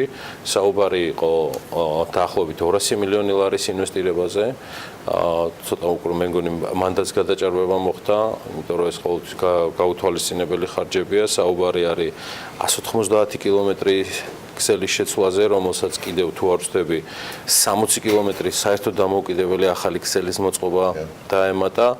თქვენ რეზერვშია თბილისის მერიასთან ერთად პეკინის გამზირის თვისებრივად ახალი მოწყობა, სასაუბრო ბევრი გვაქვს. მოდით თვითონ ქსელის რეაბილიტაციით დავიწყოთ და ინვესტიციებით. პირველ რიგში როგორც მოგეხსენებათ, ცოტა ისეთი რთული მემკვიდრეობა ვერ გვაჩვენ ამ ქსელებთან დაკავშირებით და ეს არავისთვის სიახლე არ არის. ჩვენ გადავწყვიტეთ, რომ 2017 წელს საკმაოდ ინტენსიური საინვესტიციო პოლიტიკა გაგვეხორციელებინა კომპანიაში. როგორც უკვე აღნიშნეთ, მთლიანობაში ჩვენ ჯამში დაახლოებით 270 კილომეტრი, სადღაც 260 კილომეტრამდე ქსელი კი ბატონო შევცვალეთ და ახალი ასე ვთქვათ გაერთებები კი ანუ წლის დასაწყისში როდესაც ვაჟღერებდით რომ 175 კილომეტრი ქსელს გავაკეთებთ ცოტა ის ქონდა ხოლმე ანუ კონსერნი იმის შესახებ რომ საკმაოდ რთული და ამბიციური გეგმა იყო მაგრამ მინდა გაცნობოთ რომ როგორც იცით ასევე რომ ჩვენი საკუთარი სამშენებლო დიდი დეპარტამენტი შევქმნით დავასაქმეთ საკმაოდ ბევრი ადამიანი 700 თანამშრომელი ავიყვანეთ აი ამ დეპარტამენტისთვის და საკმაოდ ისეთი წარმატებული წელი გამოდგა ისიც იცით რომ ტრეინინგ ცენტრი შევქმნით ჩვენ და ეს ახალი კადრები რომლებიც მოვიზიდეთ ჩვენ ამათი ასე ვთქვათ ტრეინინგები ჩავატარეთ ასე ვთქვათ გაუწვრთენით ასე ვთქვათ ეს ხალხი და მუდმივი სტაფის მოცულობა გაგეზარდათ? ესე იგი ჩვენ რა თქმა უნდა კი მუდმივი სტაფი მათ შორის რა თქმა უნდა ამ ყველაფერს მენეჯმენტიც სჭირდება ამ ტრეინინგ ცენტრსაც რა თქმა უნდა თავისი ასე ვთქვათ ტრენერები სჭირდება ეს ყველაფერი ჯამში რა თქმა უნდა ეს შედეგი გამოიწვია ფაქტობრივად მთელი წლის განმავლობაში თვალს ვადევნებდით, ან თავიდან გიორგი აღნიშნა, რომ 200 მილიონზე როცა იყო საუბარი, ეს იყო რიცხვი, რომელიც ძალიან შთამბეჭდავად გაჟღერდა, მაგრამ რეალურად ესეც არ აღმოჩნდა სრული. საიდან მოდის ეს თანხები? ვინ იყვნენ ინვესტორები და საიდან იზიდავთ თქვენ ამ თანხებს და როცა წლის დასაწყისში 200 მილიონზე იყო საუბარი, როგორ ხდება ხოლმე, ანუ როგორ ახერხებთ, რომ წლის განმავლობაში ეტაპობრივად კიდევ დამატებით გქონდეთ ნოზური თანხები? კი ბატონო, მოგახსენებთ, როგორც იცით, ჩვენ ზედიზედ უკვე მეორე წელია ფიჩი უმაღლეს რეიტინგს ვინარჩუნებთ. რა თქმა უნდა, ეს მენეჯმენტის, ასე ვთქვათ, აღიარება არის და ამის ეს საშუალებას გვაძლევს, რომ მოვიზიდოთ სხვადასხვა საერთაშორისო ფონდებიდან, ასე ვთქვათ, საკმაოდ დიდი ინვესტიციები. მაგალითად, როგორც იცით, ჩვენ ქსელის რეაბილიტაციაში 82 მილიონი ლარის ინვესტიცია გვქონდა 2017-ში გათვალისწინებული და შემდგომ 3 წელიწადში ჩვენ მთლიანად მოცულობა ინვესტიციის არის დაახლოებით 200 მილიონი, რასაც ვაპირებთ, რომ ჩვენ შემდგომ წლებში, რა თქმა უნდა, შემდგომ წლებში დიახ, დავხარჯოთ. უდიდესი ნაწილი ამ ინვესტიციის მოხმარდება ქსელის რეაბილიტაციას, ინფრასტრუქტურული ელემენტების გამოცვლას და მთლიანად აი ტექნიკურ გამართულობას შევინარჩუნოთ ეს ქსელი და სტაბილურად რო იყოს განვითარება ამ ქსელის და მომარაგების წყლის, რა თქმა უნდა, აი ეს ინვესტიციები აი ამას მოხმარდება. მინდა აღვნიშნო, ამ ინვესტიციებმა საკმაოდ კარგი შედეგი გამოიღო, ჩვენ დაზიანებების რაოდენობები, რა თქმა უნდა, ტენდენცია გვაქვს იმისი, რომ მცირდება, საკმაოდ კარგი ციფრები გვაქვს ამ კუთხითაც. ეს უკვე იმას ნიშნავს, რომ ბევრად უფრო სტაბილური გახდა ჩვენი საქმიანობა, ანუ აღარა ვართ ისეთ ვთქვათ აი კრიზისულ მენეჯმენტში რო იტყვიან, ბევრად უფრო ასე ვთქვათ სტაბილური გახდა ჩვენი ქსელი, თქვენი სიუჟეტებიც გახსოვთ ალბათ ელი წლის განმავლობაში თქვენ აშუქებდით ამ რეაბილიტაციის სამუშაოებს, როგორც გიორგი აღნიშნა, რომ ჩვენ გამგეობებთან, მერიასთან საკმაოდ მჭიდროდ თანამშრომლობთ, მაგალითია ამისი აი პეკინის გამზირი, ეს უდიდესი პროექტი, რომელიც განხორციელდა ჩვენს მიერ. ასევე მინდა აღვნიშნო იმ 200 ქუჩიდან ესეთი მნიშვნელოვანი პროექტები, მაგალითად ეს ხვასთიანის ქუჩა, ჭიჭინაძის ქუჩა, ამაღლების ქუჩა, კახეთის გზატკეცილი, ეს საკმაოდ ეს პეკინი უბრალოდ ჩანდა უბრალოდ, მაგრამ საკმაოდ ბევრი არანაკლები მასშტაბის პროექტები განახორციელა კომპანიამ.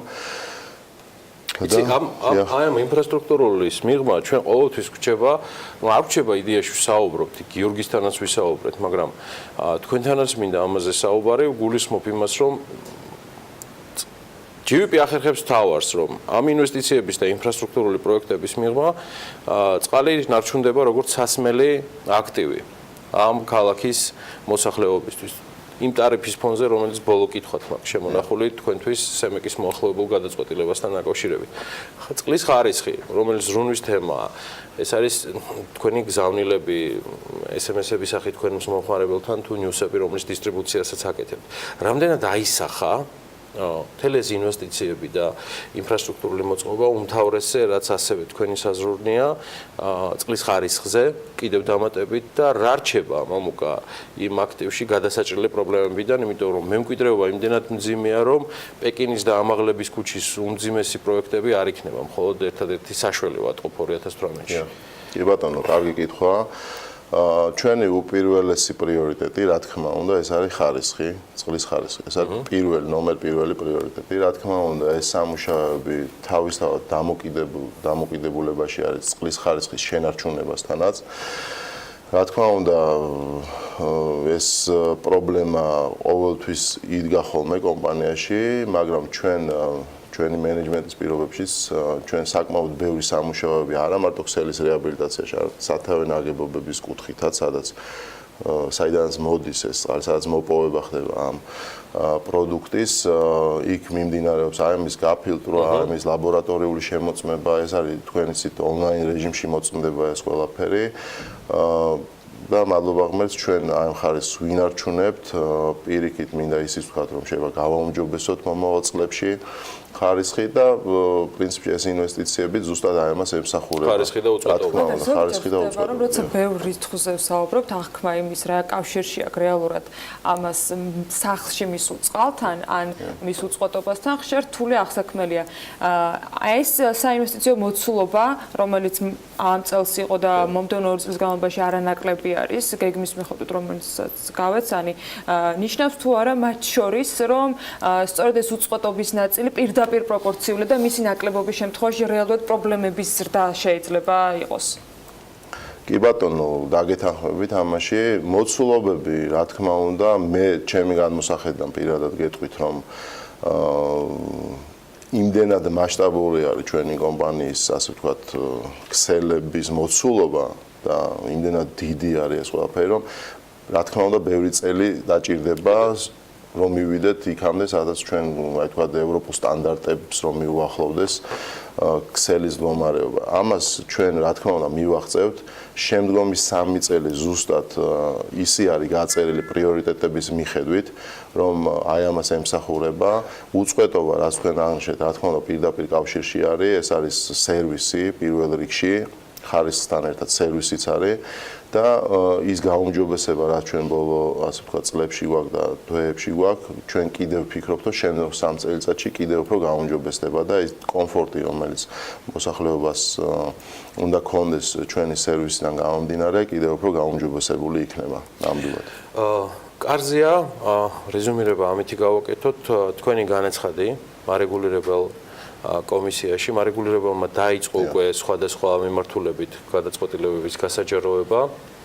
თუმცა ფონზე მამუკა იმ საკმაოდ შთამბეჭდავი ინვესტიციებისა, რაც GVP-მ გააკეთა. პირადად თქვენი მოლოდინი რა არის ამ ინვესტიციებიდან გამომდინარე, მარეგულირებელი შეძლებს დაბალანსებული გადაწყვეტილების მიღებას, რომელიც, როგორ ვთქვა, რაღაც დონეზე მოვა ადეკვატში საქართველოს სხვა ქალაქების ატარიფო პოლიტიკასთან, თუ რთულია ამის პროგნოზის გაკეთება, იმიტომ რომ სემეკის წევრები არც ერთი არ შეხედავთ აქ. მოდით ესე შევხედოთ, ბიზნესს ჭირდება დაფინანსება, შემოსავლები, რომ იარსებოს და აი ეს ტენდენციები, რაც ჩვენ გვაქვს, ის ტენდენციები, რომ შენარჩუნდეს და მომავალში კიდევ უფრო განვითარდეს, ხო? კიდევ ერთხელ აღნიშნავ, ჩვენ მენეჯმენტის პირობებში ჩვენ მოვიზიდეთ საკმაოდ დიდი თანხები, შემდგომი 3 წლის განმავლობაში ჩვენ ვაპირებთ კვლავ გავაგრძელოთ ამ ქსელის რეაბილიტაცია და გაუმჯობესება. ჩვენ გვინდა, რა თქმა უნდა, სწრაფად ამ ყველაფრის გაკეთება, ვინაიდან დრო არ ითმენს, მოსახლეობასაც უნდა რომ ეს ყველაფერი სწრაფად გამოსწორდეს. თავისთავად ეხლა ტარიფის დადგენა, ეს არის სემეკის პასუხისმგებლობა და მათი ფუნქცია არის რომ ტარიფი დაადგინოს. მე უბრალოდ მინდა ჩემი მხრიდან აღვნიშნო, რომ ნებისმიერ ინვესტიციას, ნებისმიერ ესეთ დანახარჯებს აუცილებლად ჭირდება, რომ გქონდეს ადეკვატური შემოსავლებიც. შესაბამისად, ჩვენ ვიმედოვნებთ, რომ ყველაფერი იქნება ობიექტურად და სამართლიანად. ჩვენ ერთად დაველოდებით ამ გადაწყვეტილებას მარეგულირებელი კომისიისა, ამასობაში კი მადლობა მამუკა გიგალიშვილს, იგი GVP-ის ოპერაციების მართვის დირექტორი აქვს, სტუმრობდა დღეს საქმიანი დილაში და გაგვეცნო უახლესი ინფორმაციები და ასე ვთქვათ, რეზუმირება 2017 წლის წარმატებები GVP-ის. ჩვენ გავიდეთ ახლა მოკლე რეკლამაზე და ვიდრე მამუკას გავაცილებთ. ამას გველოდიანი ამის პროგნოზი გველოდება. თუმცა წინ გველოდება ასევე 2017 შეჯამება უკვე გალტეტაგატის გუნდთან ერთად და ასე რომ დაგველოდეთ რამდენიმე წუთში დაგებრუნდებით. ამინდის პროგნოზის სპონსორია SEU დეველოპმენტი.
ამინდის პროგნოზის სპონსორია SEU დეველოპმენტი.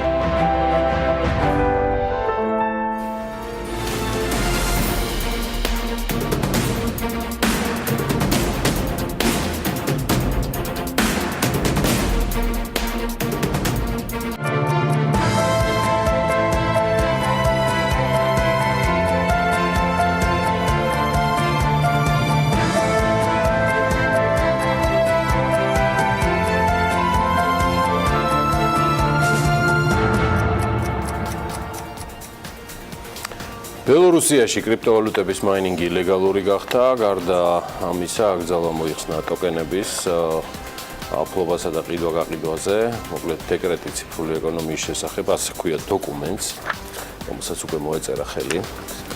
მას ბელორუსიის პრეზიდენტის ალექსანდრე ლუკაშენკოს ხელმოწერა ამშვენებს, ამის შესახებ ინფორმაცია სხვათა შორის პრეზიდენტის ოფიციალურ საიტზე არის გავრცელებული. აი რა სიახლეებია კრიპტობაზარზე და ზოგადად რა ხდება საერთაშორისო სავალუტო ბაზრებზე. ამას შოთა დიღმელაშვილი მოგვახსენებს, რომელიც უკვე შემოგვერთა. მშვიდობის, მოგეხსენებათ 25 დეკემბერს პროტესტანტული და კათოლიკური სამყაროს შობას აღნიშნავდა, შესაბამისად ბირჟები დაკეტილი, ვაჭრობა არ ყოფილა და სადაც იყო პატარა მოცულობები იყო, ეკონომიკური კალენდარიც ცარიელი გახლდათ. ბოლო ამბებს შეგახსენებთ, ამერიკის კომერციის დეპარტამენტმა პარასკევს ანგარიში გამოაქვეყნა, რომლის მიხედვითაც პირადი ხარჯვა მეტად გაიზარდა ნოემბერში, ვიდრე პროგნოზირებული იყო, 0.6%-ით გაიზარდა, როცა ნავარაუდები იყო მხოლოდ ამის ნახევარი. სხვა ანგარიშმა აჩვენა, რომ გრძელვადიანი მოხმარების საქონლის შეკვეთებმა 1.3%-ით იმატა ნოემბერში, რაც მნიშვნელოვნად ჩამოუვარდება პროგნოზირებულ 2%-ს. დოლარი ოდნავ მოძლიერდა ევროს მიმართ, პარასკევს და 1 ევროს ფასი დოლარსა და 18.9 ცენტს ოდნავ აღემატება.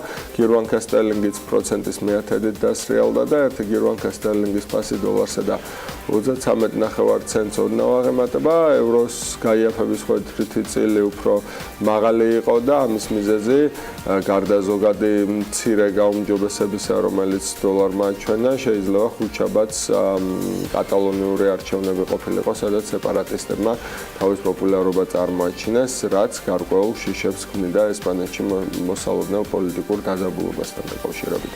რაც შეეხება იენს, მისი ცვლილება თითქმის შეუმჩნეველია და 1 დოლარის ფასი კვლავ 113 იენს ოდნავ აჭარბებს. რაც შეეხება კრიპტოსავალუტო ბაზარს, გუშინ ვივარაუდეთ, რომ ბიტკოინის ფასი ამ კვირაში დასტაბილურდებოდა და მეთოდურ სვლას განაგრძობდა ზევით, ასეც მოხდა. როგორც ჩანს, კორექციის ეტაპი დასრულებულია და შობის შემდეგ ზრდას უნდა ველოდოთ. საფორტო ბირჟებზე სანტას ეფექტის სახელით ცნობილი ტრენდი, რომ თვის ბოლო 5 დღეში ბაზარი იზრდება, როგორც ჩანს კრიპტო ბაზარსაც გადმოედო. 25 დეკემბერს ბიტკოინის ფასი დასტაბილურდა და კვირა პოზიტიური ნოტით დაიწყო.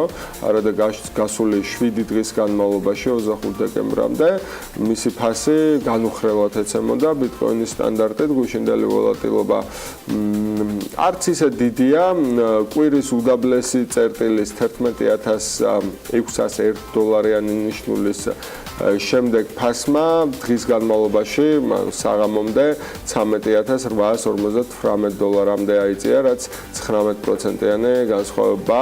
შეგახსენებთ, რომ წინა კვირა დღეს ბიტკოინის ფასი 19891 დოლარი იყო, მას შემდეგ რაც CME ბიტკოინის ფიუჩერსებით ვაჭრობა დაიწყო და მთელი ეს კვირა კორექციამ წაიღო. ბაზრის ანალიტიკოსები იძახდნენ კიდეც, რომ კორექციამ ცოტათი დაიგვიანა, რეკორდულ ფასს ბიტკოინი ახლა დაახლოებით 20% ჩამოვარდება, თუმცა ბიტკოინი მაინც 1280, თითქმის 1300%-ით მაღლა, ვიდრე გასული წლის დასაწყისში, როცა ფასი $10-საც ვერ აღწევდა.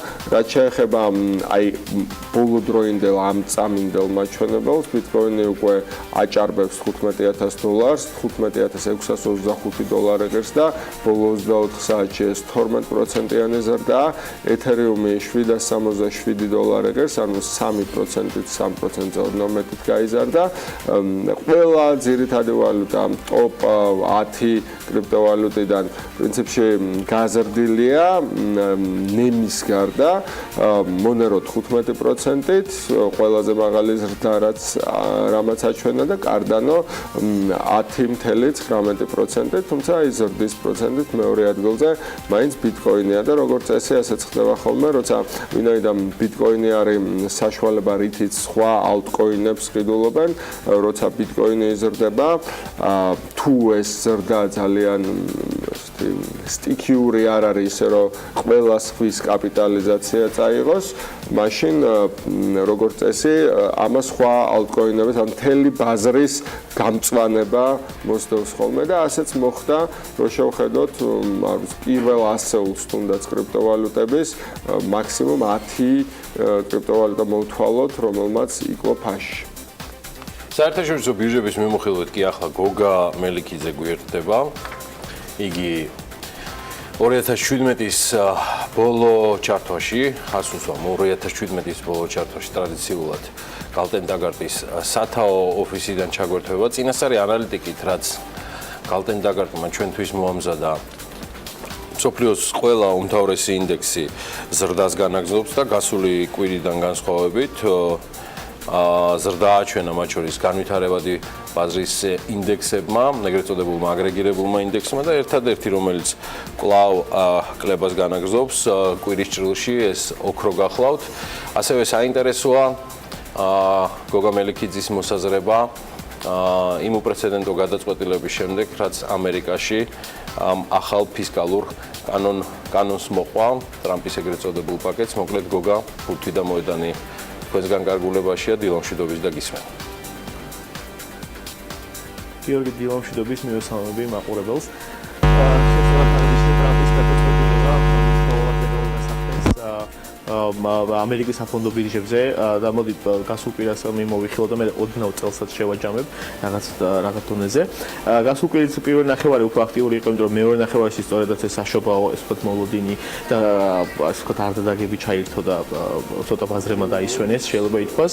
გასულ კვირის განმავლობაში საფონდო ინდექსები გაიზარდნენ, ყველაზე კარგად როგორც აღნიშნავ ხოლმე გაზრდილია NASDAQ-ის ინდექსი 32-33%-ით, მას მოყვა Dow Jones-ი 25%-ით და შემდეგ მოდის S&P სადღაც 20%-იანი ზრდით, 21%-იანი ზრდით. ძირითადად ინდექსებს დის ორი რამე, რასაც ჩვენ უყურებთ, ეს არის ეს ტრამპის საგადასახადო რეფორმა, რომელიც თითქმის უკვე ბოლოში გავიდა, ახლა სენატში შევა და შემდეგ ალბათ ტრამპი ხელს მოაწერს და ამერიკაში ახალი უფრო ლიბერალური და შემცირებული საგადასახადო რეჟიმი ამუშავდება და ამას ასევე ერთვის გაუმჯობესებული მაკროეკონომიკური ინდიკატორები, რასაც არც ამერიკაში ხდება, განსაკუთრებით უძრავი იქონების ბაზარს გამოვყოფდი, პირველად ბაზარზე, უძრავი იქონების პირველად ბაზარზე და მეორად ბაზარზე ასეთი ესეთი კარგი აქტიურობა და ესეთი გაზრდილი გაყიდვები ამერიკის ეკონომიკას ბოლო 12 წელი არ ახსოვს, შეიძლება ითქვას, რომ 2007 წლის მაჩვენებელსაც კი გადააჭარბა ამ ყველაფერმა 2006-7 წლის მაჩვენებელმა, რაც კიდევ უფრო მეტ ეს ვთქვათ დადებით მოლოდინებს ხდის ამერიკის ეკონომიკაში და ეს ყველაფერი ეხმარება ამერიკულ საფონდო ბაზარს რომ განაგრძოს და გასულ კვირას იზრდებოდა უფრო პატარა კომპანიის აქციები და ნავთობის წარმოებაში მომუშავე კომპანიის აქციები, იმიტომ რომ ჩვენ ხედავთ ნავთობის ფასი იზრდება და როგორც წინა მიმოხილვაში აღვნიშნე, გამომდინარე ოპეკის გადაწყვეტილებისა, რომ და რუსეთის გადაწყვეტილებისა, რომ შეზღუდოს ნავთობის წარმოება, ეს ყველაფერი ეს ვთქვათ ზრდის ტენდენციას აძლევს ნავთობის ფასს. ობლიგაციების ბაზარის დავინახეთ გაყიდვები, როგორც კორპორატიული ობლიგაციების, ასევე სახელმწიფო ობლიგაციების, რაც ასევე მოსავალნელი იყო, იმიტომ რომ როცა ესეთი დადებითი მოლოდინია კაპიტალის ბაზრების, ობლიგაციების ბაზრები და ხდება გამოსვლა და ხდება გადასვლა ესე ვთქვათ კაპიტალის ბაზარზე, შესაბამისად ობლიგაციებზე ფასი საკმაოდ შემცირდა, სახელმწიფო ობლიგაციებზეც და კორპორატულ ობლიგაციებზეც. გადავალ ოქროზე გიორგი შენ საკმაოდ სწორად აღნიშნე, ოქროს ფასი შემცირდა, ერთადერთი ესე ვთქვათ შეიძლება ითქვას აქტივის კლასია, რაც გასულ კვირის განმავლობაში 1.3% შემცირდა და როგორც წესი ოქრო მცირდება, როცა ამერიკის ინდექსები იზრდება და პირიქით, როცა ამერიკის საფონდო ინდექსები დაბომოდის, ოქროს ფასი ზემოთ მიდის, ეს ორი ესე ვთქვათ აქტივის კლასი ერთმანეთის მიმართ საკმაოდ სარკისებრი ვითარდება. Აჭირება ევროპაშიც რეალურად ეს საგადასახადო ამერიკაში გამოსწორებული საგადასახადო რეჟიმი გადაედო ევროპის ეკონომიკასაც და კვირის დასაწყისში ევროპაშიც ეს ვთქვათ აქციების კაპიტალების ბაზაზის დადავინახეთ, თუმცა კვირის მეორე ნახევარში თქვენც აღნიშნეთ თქვენ მოხილვაში, რომ ესპანეთში ეს ვთქვათ რეგიონალური არჩევნები ჩატარდა და კატალონიის სეპარატისტებმა გარკვეული მსუბუქი ასე ვთქვათ უმრავლესობა მოიპოვეს და ამან აიბექსი ესპანეთის მთავარი ინდექსია ზოგადად ევროპული ინდექსებს დააწვა განსაკუთრებით აიბექს, სადაც 1%-ზე მეტი შემცირდა რამოდენიმე დღეში თუ დღენახევრის განმავლობაში აიბექს ინდექსი. ევროპაშიც იგივე ტენდენციაა იმ ნაწილში, რომ ობლიგაციებიდან რეალურად ძირითადი ობლიგაციებიდან გამოვიდნენ ინვესტორები და გადავიდნენ კაპიტალების ბაზრებში და უფრო კაპიტალის ბაზრების იმედი აქვს, ვიდრე ობლიგაციების ბაზრის იმედი. ერთადერთი ობლიგაციები, რაც გაიზარდა, დავინახეთ პორტუგალიის ობლიგაციები, სახელმწიფო ობლიგაციები, იმიტომ რომ პორტუგალიას Fitch რეიტინგმა გაუზარდა საკრედიტო რეიტინგი და ბუნებრივია გამოიწვია ობლიგაციებზე ფასის და ობლიგაციებზე მოთხოვნა. გადავალ იაპონიაში ყველაფერი ძალიან კარგად მიდის. ბოლო 7 კვარტალი ამას სულ ვიმეორებ, რომ შეუქცევადი ეკონომიკური ზრდა აქვს. გასულ კვირას იყო იაპონიის ცენტრალური ბანკის მონეტარული პოლიტიკის შეხვედრა და იაპონიამ თავისი ესე ვთქვათ საკმაოდ მსუბუქი მონეტარული პოლიტიკა უცვლელი დატოვა და ეს ახსნა იმით, რომ რადგან ეკონომიკა იზრდება, ის მას ანიშნავს, რომ უნდა გავამკაცოთ მონეტარული პოლიტიკა, იმიტომ რომ ინფლაციურ ფონს ვერ ხედავენ ეკონომიკაში და მე მგონი საკმაოდ სწორადაც მოიქცნენ. სადღაც 0 და ვიტყვი რომ ძირითადი ინდექსები იაპონიის ეს არის ნიკეი გაზრდილია 20%-ით, მეორე ყველაზე მსხვილი ინდექსი ასევე 20% არის გაზრდილი, ტოპიქს ინდექსი და ტოპიქს წვრილი კომპანიების ინდექსი გაზრდილია 30%-მდე იაპონიის წლის განმავლობაში და იაპონიისთვის ესეთი მაღალი ზრდები სულ აღნიშნავ, რომ არის საკმაოდ კარგი და მაღალი. თქვენც აღნიშნეთ, რომ იენა ოდნავ დასუსტდა გასულ კვირას დოლართან მიმართებაში, სადაც 113-ზე ოდნავ ზემოთ ივაჭრება დოლართან მიმართებაში, მაგრამ წლის დასაწყისიდან დღემდე ინარჩუნებს გამყარება, სადღაც 3%-ზე მეტად არის გამყარებული დოლართან მიმართებაში. იაპონიის ეს ვთქვათ ფინანსთა მინისტრმა რამოდენიმე მაკროეკონომიკური მოლოდინი გააჟღერა, მან თქვა, რომ იგი 2017 წლის მაკროეკონომიკურ მთლიანში და პროდუქტის რეალურ ზრდას ზრდის 1.9%-მდე 1.5%-დან და 2018 წელში ზრდის 1.8%-მდე 1.4%-დან, ანუ ზრდები გაზარდა და ასევე ინფლაციის მაჩვენებლების გაზარდა, ანუ მან თქვა, რომ 2018 წელს და 2017-18-ში ინფლაცია იქნება 0.7% და 1.1%, რაც წინა მაჩვენებელთან შედარებით ოდნავ ზრდა არის, თუმცა 2%-ის დაბლა, ანუ შესაბამისად იაპონიას ესე ვთქვათ მონეტარული პოლიტიკის გამკაცრება არ უწევს და ჩვენ ვიცით, რომ ეს დაბალი საპროცენტო განაკვეთები სწორედაც იაპონური ესე ვთქვათ მონეტარული პოლიტიკიდან დაიწყო. იგი ინარჩუნდება, მოკლებადიანი ეს საპროცენტო განაკვეთი -0.1%-ია, ხოლო გრძელვადიანი ესე ვთქვათ საპროცენტო განაკვეთი 0%-ია იაპონური ფასიანი ქაღალდების, ანუ იაპონური სახელმწიფო ობლიგაციების.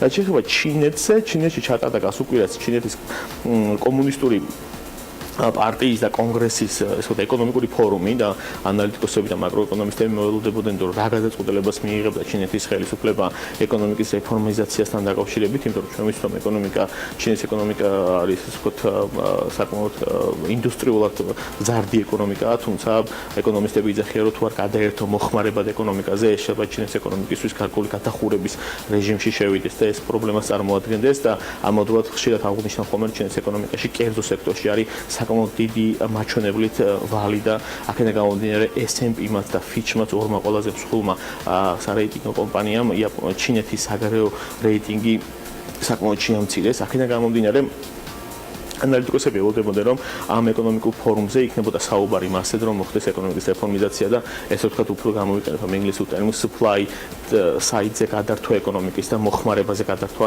ეკონომიკის, თუმცა ამის მოლოდინი არ შეექმნათ ანალიტიკოსებს და მათმა თქვეს, რომ 2018 წელს ჩინეთი და მისი ესეთი მზარდი დინამიკა შეიძლება ერთ-ერთი და ამხელა ვალი კერძო სექტორის შეიძლება ერთ-ერთი მნიშვნელოვანი რისკი იყოს სოფლიო ეკონომიკების განვითარების.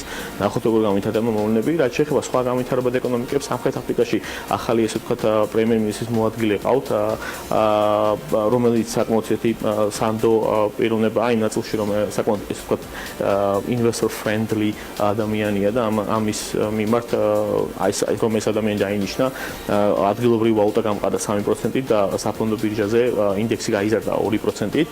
და ნუ ინვესტორები მოლოდებიან, რომ ეს კიდევ უფრო მეტად ეს ვთქვათ გამოასწორებს მოლოდინებს ინვესტორების დამოკიდებულებას ეკონომიკის მიმართ.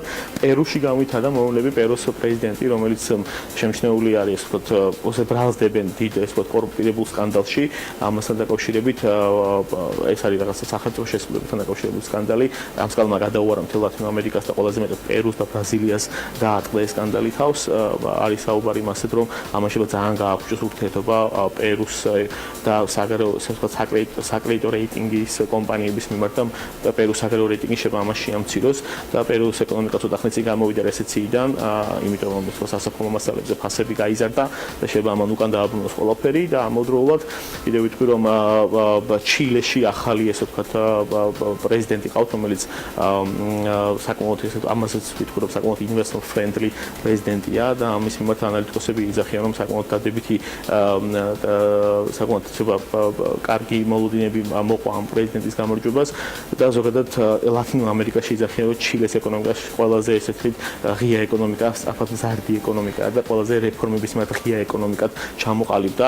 როგორც ანალიტიკოსები იძახიან, ნახოთ როგორ განვითარდება ლათინო ამერიკაში მოვლენები, ზოგადად განვითარებადი ეკონომიკები 2018 წლის განმავლობაში ერთ-ერთ ყველაზე საინტერესო აქტივობის კლასს წარმოადგენს, როგორც ინვესტორები იძახიან და იძახიან, რომ რამე თუ ამერიკაში უკვე ინდექსები საკმაოდ გაზრდილია, ობლიგაციების ბაზარზეც საინტერესოა როგორ განვითარდება მოვლენები, იმიტომ რომ ცენტრალური ბანკები აპირებენ საპროცენტო განაკვეთების გაზრდას, განვითარებადი ეკონომიკები წარმოადგენენ ერთ-ერთ ყველაზე მიმზიდველ შეიძლება ითქვას რეგიონს და საინვესტიციო კლასს. ეს იყო და ეს თქმაც მინდოდა, ალბათ შემდეგ ესე ვთქვათ მიმოხილვაში უფრო შევაჯამებ 2017 წელს და ვისაუბრებ 2018 წლის ძირითად მოლოდინებზე. მე მხოლოდ აი ამ შემდგომ ჩართვამდე გემშვიდობები, მადლობა ძალიან ნაყოფიერი მიმდინარე ჩართვებისთვის და ანალიტიკისთვის. გალტენ ტაგარტის გუნდის კიდევ ერთ წარმომადგენელთან ლაშა ქავთარაძესთან ერთად უკვე სტუდიაში გავაგრძელებთ საუბარს საერთაშორისო ბაზებიდან საქართველოში ვინაცვლებ და თვითონ ზოგადად ჩვენს რეგიონზეც გვექნება საუბარი. აქ საკმაოდ საინტერესო ანალიტიკა აქვს გალტენ ტაგარტს წარმოდგენილი, რომლებმაც საქართველოს ეკონომიკური ზრდის საკუთარი პროგნოზი გაზარდეს. საინვესტიციო კომპანია მიმდინარე წელს საქართველოში 5%-იან ეკონომიკურ ზრდას ელოდება. რამდენიმე კვირის წინ ეს პროგნოზი 0.3%-ით ნაკლები იყო.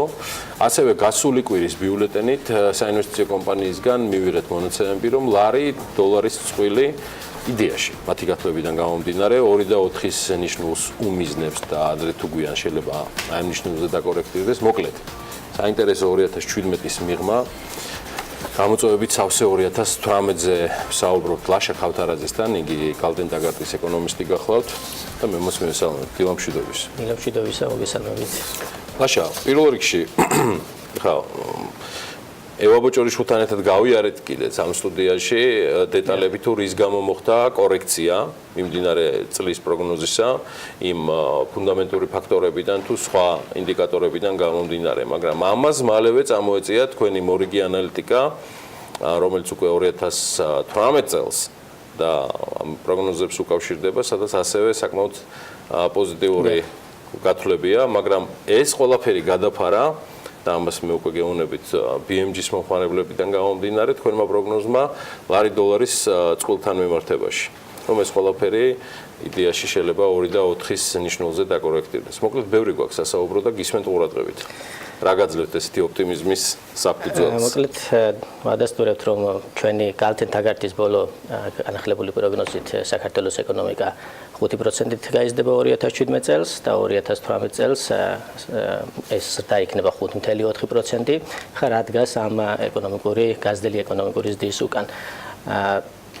წლის დასაწყისიდან მოიხსენებათ, რომ ასე ვთქვათ, რეგიონის ეკონომიკები, ასევე საქართველოს სხვა სავაჭრო პარტნიორი ქვეყნების ეკონომიკების მნიშვნელოვნად გაიზარდა. ეს ნიშნავს იმას, რომ საგარეო მოთხოვნა გაიზარდა და შესაბამისად ჩვენგან ექსპორტი გაიზარდა და თუ დავაკვირდებით ბოლო 11 თვის მონაცემების ექსპორტი მნიშვნელოვნად არის გაზრდილი, დაახლოებით 27%-ით არის გაზრდილი და ეს ზრდის ტემპი სამჯერ მეტი არის, ვიდრე იმპორტი გაიზარდა საქართველოში.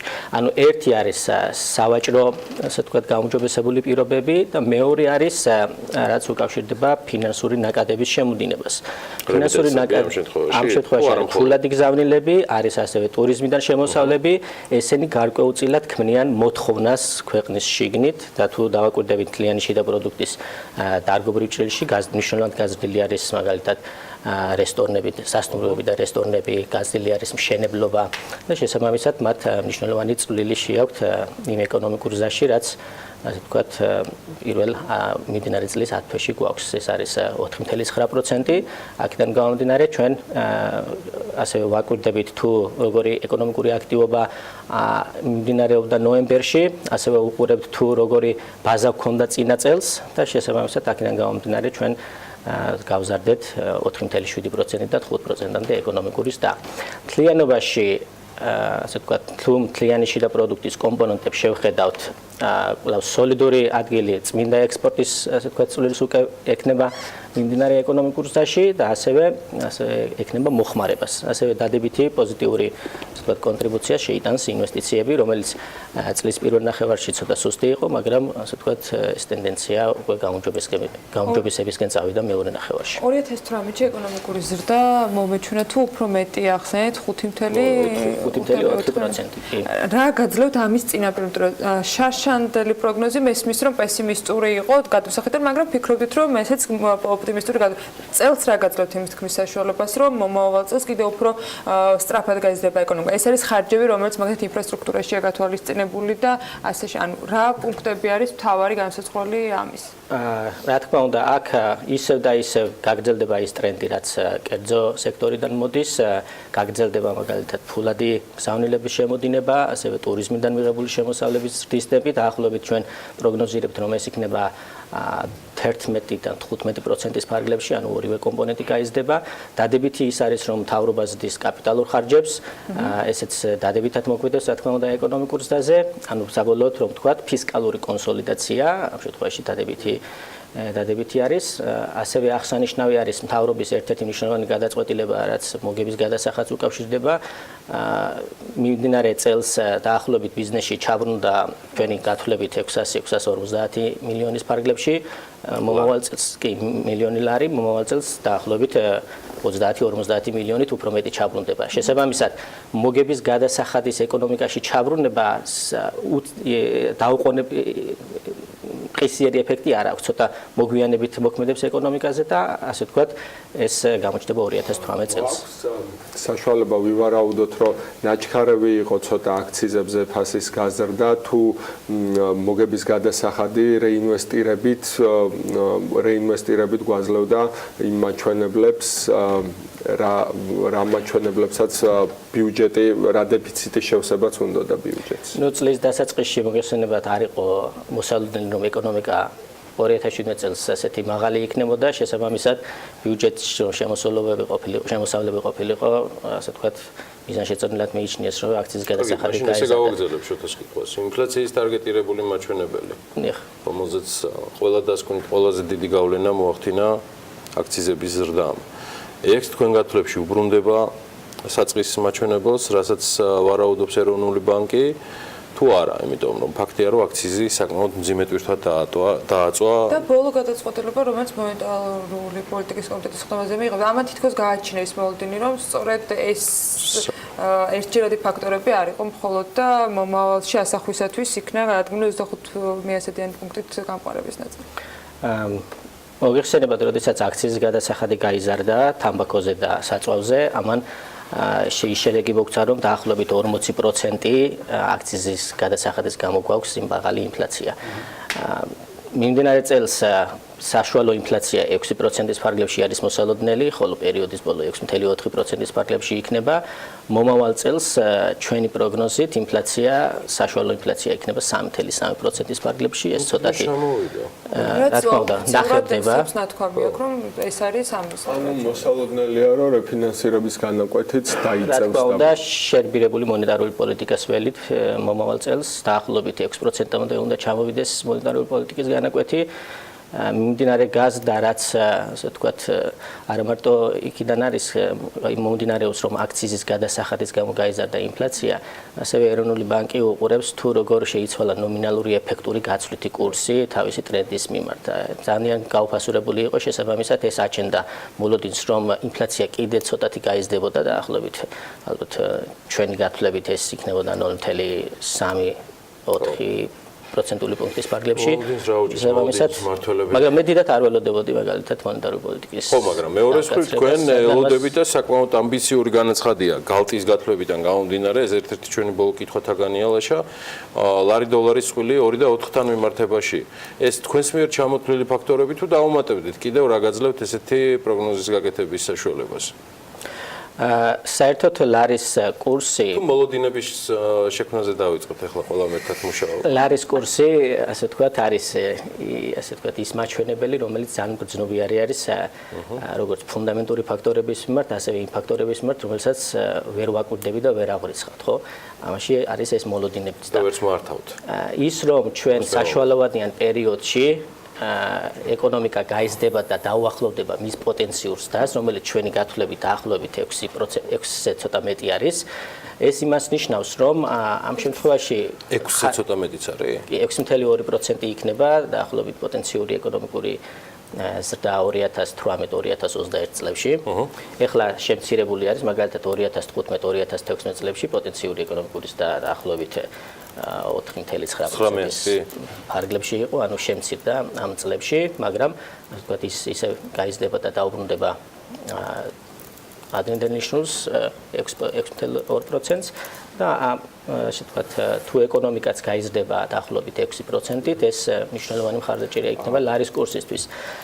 ჩვენი შეფასებით დავამატებ, რომ მიმდინარე წელს, ასე ვთქვათ, როდესაც ვამბობთ ლარი იქნება 2.4, ეს არნიშნავს, რომ ყოველთვის შეიძლება იყოს 2.4. იმიტომ რომ ეს არის, ასე ვთქვათ, ეკონომიკური ფაქტორები იცვლება ყოველთვე, შესაბამისად იცვლება სამართლიანი ლარის კურსი, რასაც ვეძახით ფიაველი. ანუ საშუალო კურსი წლის განმავლობაში იქნება 2.4 საშუალოვადიან პერიოდში. რაც შეეხება 18-21 წლის პროგნოზს, აქაც წამყვანი მიზეზი რეგიონის დიდი ჩვენი სავაჭრო პარტნიორების დიდი ეკონომიკური ზრდა, ანუ ისევ გარეგანი ფაქტორები მოქმედებენ ჩვენს ეკონომიკურ ზრდაზე უფრო მეტად, ვიდრე ჩვენი შიდა გადაწყვეტილებები, ნუ მოგების გადაცახადს თუ არ გავითვალისწინებთ. რა თქმა უნდა, ეს ერთ-ერთი მნიშვნელოვანი არის თუ როგორი სიტუაცია იქნება ჩვენს მეზობელ ქვეყნებში, რადგან ისინი ქმნიან მოთხოვნას ჩვენს პროდუქციაზე და ისინი, ასე ვთქვათ, გვახალისებენ, რომ მეტი ვაწარმოოთ და გავიტანოთ ექსპორტს. მაგრამ ეს მარტო, ასე ვთქვათ, რეგიონში და ჩვენს სავაჭრო პარტნიორ ქვეყნებში როგორი იქნება ეკონომიკური სიტუაცია, ამაზე არ არის დამოკიდებული, ეს დიდად არის დამოკიდებული ქვეყანაში მიმდინარე პროცესებზე. მაგალითად ის რომ მთავრობამ წარმოადგინა 4-პუნქტიანი გეგმა და აქ ინფრასტრუქტურული პროექტების ხარჯები მნიშვნელოვნად იზრდება, ეს ერთ-ერთი მნიშვნელოვანი ფაქტორი არის ეკონომიკური ზრდისთვის. ეს ზრდის როგორც მთლიან შიდა პროდუქტს, როგორც მოთხოვნის მხრიდან, ასევე მიწოდების მხრიდან, ანუ პოტენციურადაც იზრდება ქვეყნის შესაძლებლობა მეტი საქონელი და მომსახურება აწარმოოს. მაგალითად ამ პოლიტიკით კერძო და მთავრობის ინვესტიციები ჯამურად 12%-დან დამოვალებით რომ ვთქვათ, იზრდება 37%-მდე საშუალოვან პერიოდში, რაც ძალიან კარგი არის. ასევე წლიურ ჭრილში კი. მნიშვნელოვანი არის ის, რომ ქვეყანაში გაიზრდება დანაზოგები, ან როგორც მთავრობის დანაზოგები, ისე ასე ვთქვათ, კერძო სექტორის დანაზოგები და ეს საბოლოო ჯამში რა შედეგს გვაძლევს? ინვესტიციების და ეკონომიკას გვიზრდის, დანაზოგების და გვიმცირებს მიმდინარე ანგარიშის დეფიციტს. შესაბამისად, ლარზეც კიდევ ეს დადებითი ფაქტორი არის, რომ ზეწოლა არ გვექნება მიმდინარე ანგარიშის. განსახილველი ვალი, სახელმწიფო ვალი თუ გავითვალისწინებთ იმას, რომ თუ გავითვალისწინებთ ვალში იმ კომპანიების დავალიანებას, რომელიც სახელმწიფო ბალანსზე ირიცხება, უკვე საშიში მაჩვენებლებს უახლოვდებით. ამას ახლა არ ვითვალისწინებთ და ამით უფრო დაბალ პროცენტს ვაჩვენებთ, რაც ჩვენთვის ძალიან ხელსაყრელია, იმიტომ რომ უფრო კრედიტაბელური ქვეყანა ვჩანვართ საერთაშორისო ასპარეზზე. ამ მიმართულებით რა ასწავლეთ სახელმწიფო ვალის ზრდის ან შემცირების მიმართულებით და რამდენად ძიმედ დააწვება ამ ვალის უკვე დიდი ვალის მომსახურება ჩვენ ეკონომიკას მომავალ წლებში. რა თქმა უნდა, ვალი ერთ-ერთი მნიშვნელოვანი საკითხი არის და თუ დავაკვირდებით წინა წლებს და ასე ვთქვათ მიმდინარე წელს ჩვენს ვალის სტრუქტურაში მნიშვნელოვანი წვლილი დაახლოებით 75-დან მერყეობს 78%-ის ფარგლებში საგარეო ვალი დომინირებს. საგარეო ვალი შესაბამისად დამოკიდებული არის გაცვლით კურსზე. როდესაც ლარი გაუფასურდება, შესაბამისად ვალის მაჩვენებელი მთლიანში და პროდუქტთან მიმართებაში იზრდება.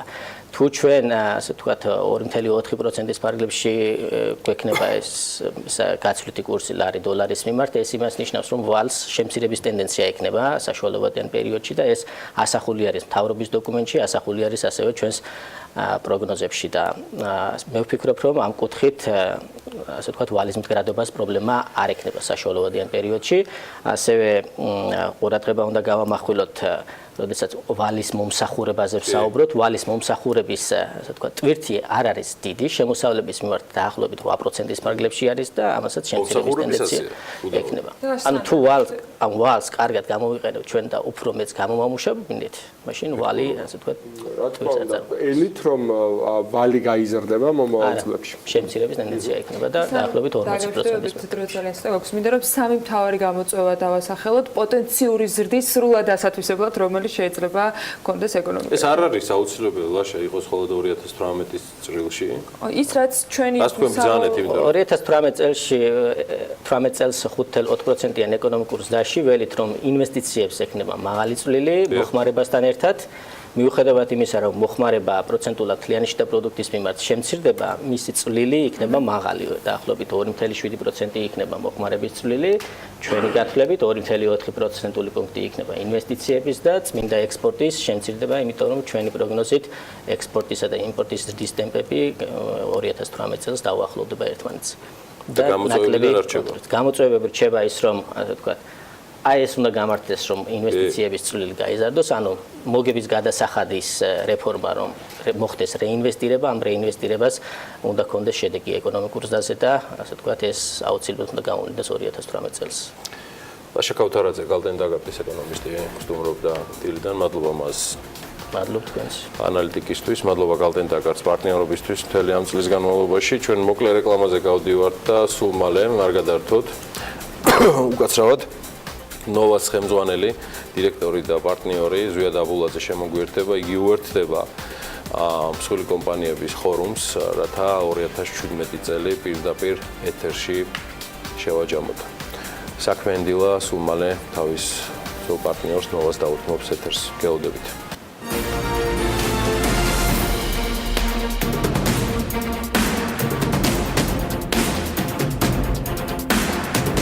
წლის ბოლოსკენ ბიზნესებთან ერთად 2017-ის შედეგების შეჯამებას ვაგრძელებთ. 2018 წლის დადგომამდე ჯერ ისევ მიმდინარე წელზე საუბრისას კომპანია ნოვას კვლავ სიახლეები აქვს, ახალი დანადგარები, გაზრდილი წარმოება და ფაქტობრივად ახალი ეტაპი, რომელიც ბათუმში წარმოების გაფართოებით დაიწყო. მიზეზი და კონკრეტული ფაქტები საკმაოდ ბევრია. მნიშვნელოვანია ის, რომ ჩვენ ვერ შემოვიფარგლებით მხოლოდ 2017 წელს საუბრით, რადგან ნოვას გენერალურ დირექტორთან ზვია დაბულაძესთან საუბარი სწორედ იმ სიახლეებით გაიხსნება, რომელიც 2017-ის ბოლოსკენ შედგა. დამდეგს გილოცავ დილა მშვიდობის. გილოცავთ ასე ბატონო გიორგი, მივესალმებ თქვენს მაყურებელს, თქვენს გუნდს და მინდა 2018 წელი გაცილებით უკეთესი იყოს ასეც იქნება წარმატებების გისურვებთ თქვენ. ბატონ ზვიად, არის მნიშვნელოვანი ამბები, რომელიც წარმოების გაფართოებას კვლავ უკავშირდება. საქმიანი დილა და ბიზნეს მედია მტევ პირველზე მთელი წლის განმავლობაში იყო დაკავებული საკმაოდ ამბიციური აქტივობით, რაც ნოვას საქმიანობას უკავშირდება. ეს არ არის მხოლოდ ზრდა თვითონ კომპანიისა, აქ საუბარია წარმოების ძირითადი საშუალებების ზრდაზე, რაც თქვენ განუხრელად აანონსებდით წლის განმავლობაში, ახორციელებდით და წლის ბოლოსკენაც კიდევ სიახლეები აქვს. თხოვთ.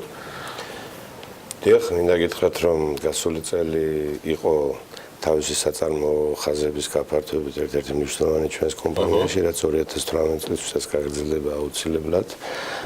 და ახალი სამუშაო წელს იგეგმება დაახლოებით 4 მილიონი ლარის ინვესტირება ამ მიმართულებით, რაც ინფრასტრუქტურისა და ახალი საწარმოო ხაზების შემოტანას უკავშირდება. საქართველოში?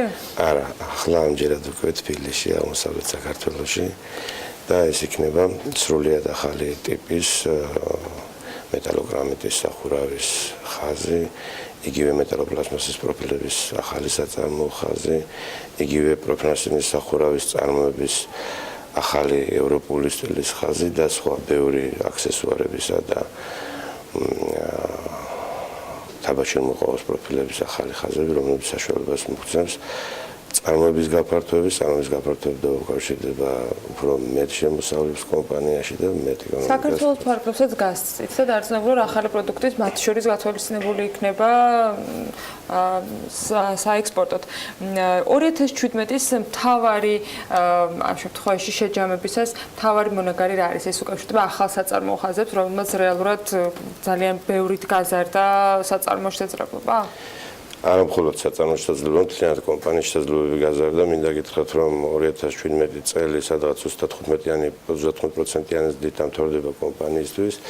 ეს ნიშნავს ქვეყნის ბიუჯეტში 210 მილიონი ლარის მობილიზებას და მინდა გითხრათ, რომ ამაზე მაშინ ძალიან დიდი წვლილი შეიტანა აწარმოო საქართველოს ფარგლებში 2 მილიონ დოლარიანმა სესხმა, რომელსაც ასევე ჩვენი სახსრებით დაემატა კიდევ 2 მილიონი დოლარი, რამაც მოგცა საშუალება, რომ სრულად განახლებული წარმოება გქონოდა ბათუმში. იყო 4 მილიონი დოლარის 4 მილიონი დოლარის მოცულობის საწარმოო ხაზების, წარმოების განვითარებისა და ასევე იმპორტში ასორტიმენტის განვითარების. რამდენი პროცენტით გაიზარდა წარმატება ჯამში? Client კომპანიის ბრუნვა გაიზარდა 2017 წელს 35%-ით. ეს არ არის მცირე რიცხვი ჩვენი სიდიდის კომპანიისთვის. მართლაც არ ველოდებოდით, ქონდა სადღაც 20-25%-იანი ზრდა დაგეგმილი, მაგრამ მინდა გითხრათ, რომ ახალმა საწარმოო ხაზებმა ყოველგვარ მოლოდინს გადააჭარბა.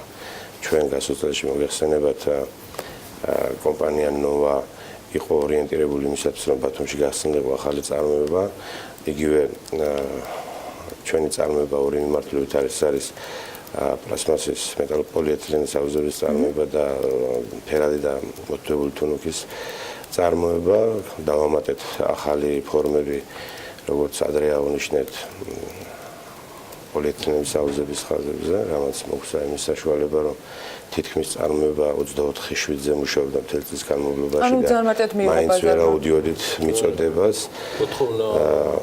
ამასთანავე მეტალოპლასმასის კარფანჯრის პროფილების დამატება, ახალი სასახურავი საწარმოო ხაზების დამატება მოგცა იმის საშუალება, რომ მთელი წლის შედეგები მიგვიყვანა იქამდე. თქვენს პორტფელში დღეისთვის საცალო შესყიდვები და კორპორატიული შესყიდვები როგორ ნაწილდება? დაახლოებით ეს არის 70-20-ზე, ჩვენი კორპორატიული მომხმარებლები ჩვენს მთლიან ბრუნვაში იკავებენ 70%-ს, ხოლო საცალო მომხმარებლები 30%-ს. მინდა ამ მიმართულებით აღვნიშნო, რომ 2018 წელში კიდევ უფრო მეტი გვაქვს დაგეგმილი, რათა მთლიანად შევიდეთ ბაზარზე იმ მიმართულებით, რასაც საცალო მომხმარებლის გაზარდა ქვია 2019 წლის გაზაფხულისთვის უკვე და ამ მიმართულებით ვაუმჯობესებთ როგორც ბათუმში, ასევე თბილისში ინფრასტრუქტურას საბითუმო სადაწყობილ მეურნეობებს, რაც მოგცემს იმის საშუალებას, რომ ქალაქის ცენტრში არსებული, როგორც ბათუმში, ისე თბილისში, მოამზადოთ ეგრეთ წოდებული რიტეილისთვის, რაც კიდევ უფრო გაზრდის ჩვენ შესაძლებლობებს, ხოლო ის ახალი საწარმოხაზები, რომელსაც ვაპირებთ შემოვიტანოთ, კიდევ უფრო გაგვიზრდის ექსპორტს 2018 წელში და მინდა გითხრათ, რომ 2017 წელი 2016 წელთან შედარებით დაახლოებით ექსპორტის მიმართულებით 40%-იანი ზრდით დასრულდა.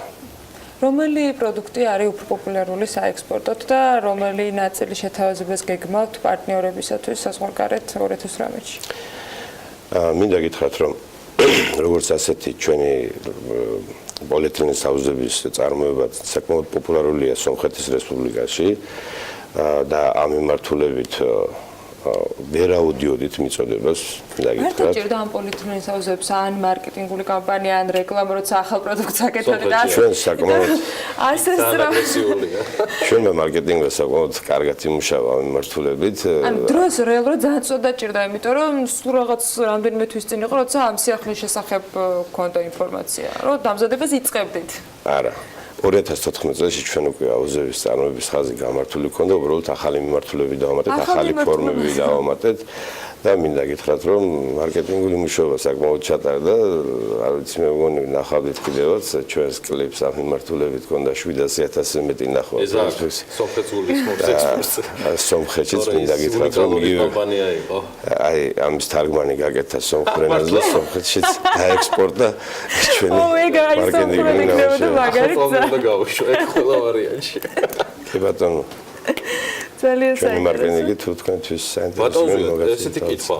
ახალი საწარმოო ხაზი, რაც თქვენ ბრძანეთ დედაქალაქში, ფაქტიურად ეს ნიშნავს თქვენი უკვე წარმოების დივერსიფიცირებას, იმიტომ რომ შოურუმები, სხვადასხვა საქმიანი ადგილები, რაც საქართველოში არის უკვე წარმოდგენილი, ამას ემატება ახალი ტექნოლოგიებით, რასაც თქვენ თბილისში აპირებთ. ნიშნავს თუ არა ეს, რომ გარდა ესეთი მოთხოვნისა, მათ შორის ექსპორტის მიმართულებით, თქვენ სრულად აკეთებთ მათ შორის წარმოების ნაწილის დივერსიფიცირებასაც საქართველოს მასშტაბით?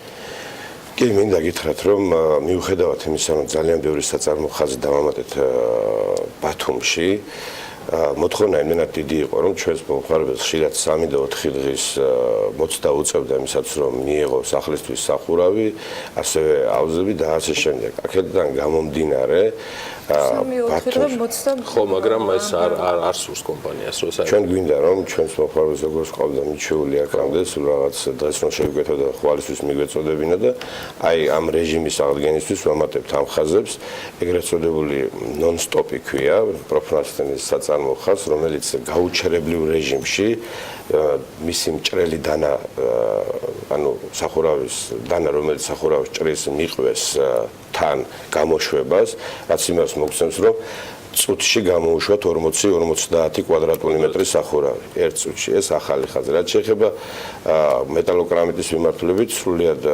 თანამედროვე ევროპული ხაზი ჩამოგვაქვს და ეს მოგცემს საშუალებას, რომ ახალი ფორმა, ახალი აქსესუარები, სრულიად თანამედროვე შევთავაზოთ მომხმარებელს, რომელიც უფრო ხარისხიანი და უფრო მეტად მოხმარებადი იქნება ქართულ ბაზარზე დარწმუნებული. ერთი კითხვაც და მე აღარ დავსვა, მომავალ წლის საინვესტიციო გეგმაში მოცულობა თანხმობრივად დაახლოებით თუ გაქვთ წინასწარ დათვლილი და დაგეგმილი.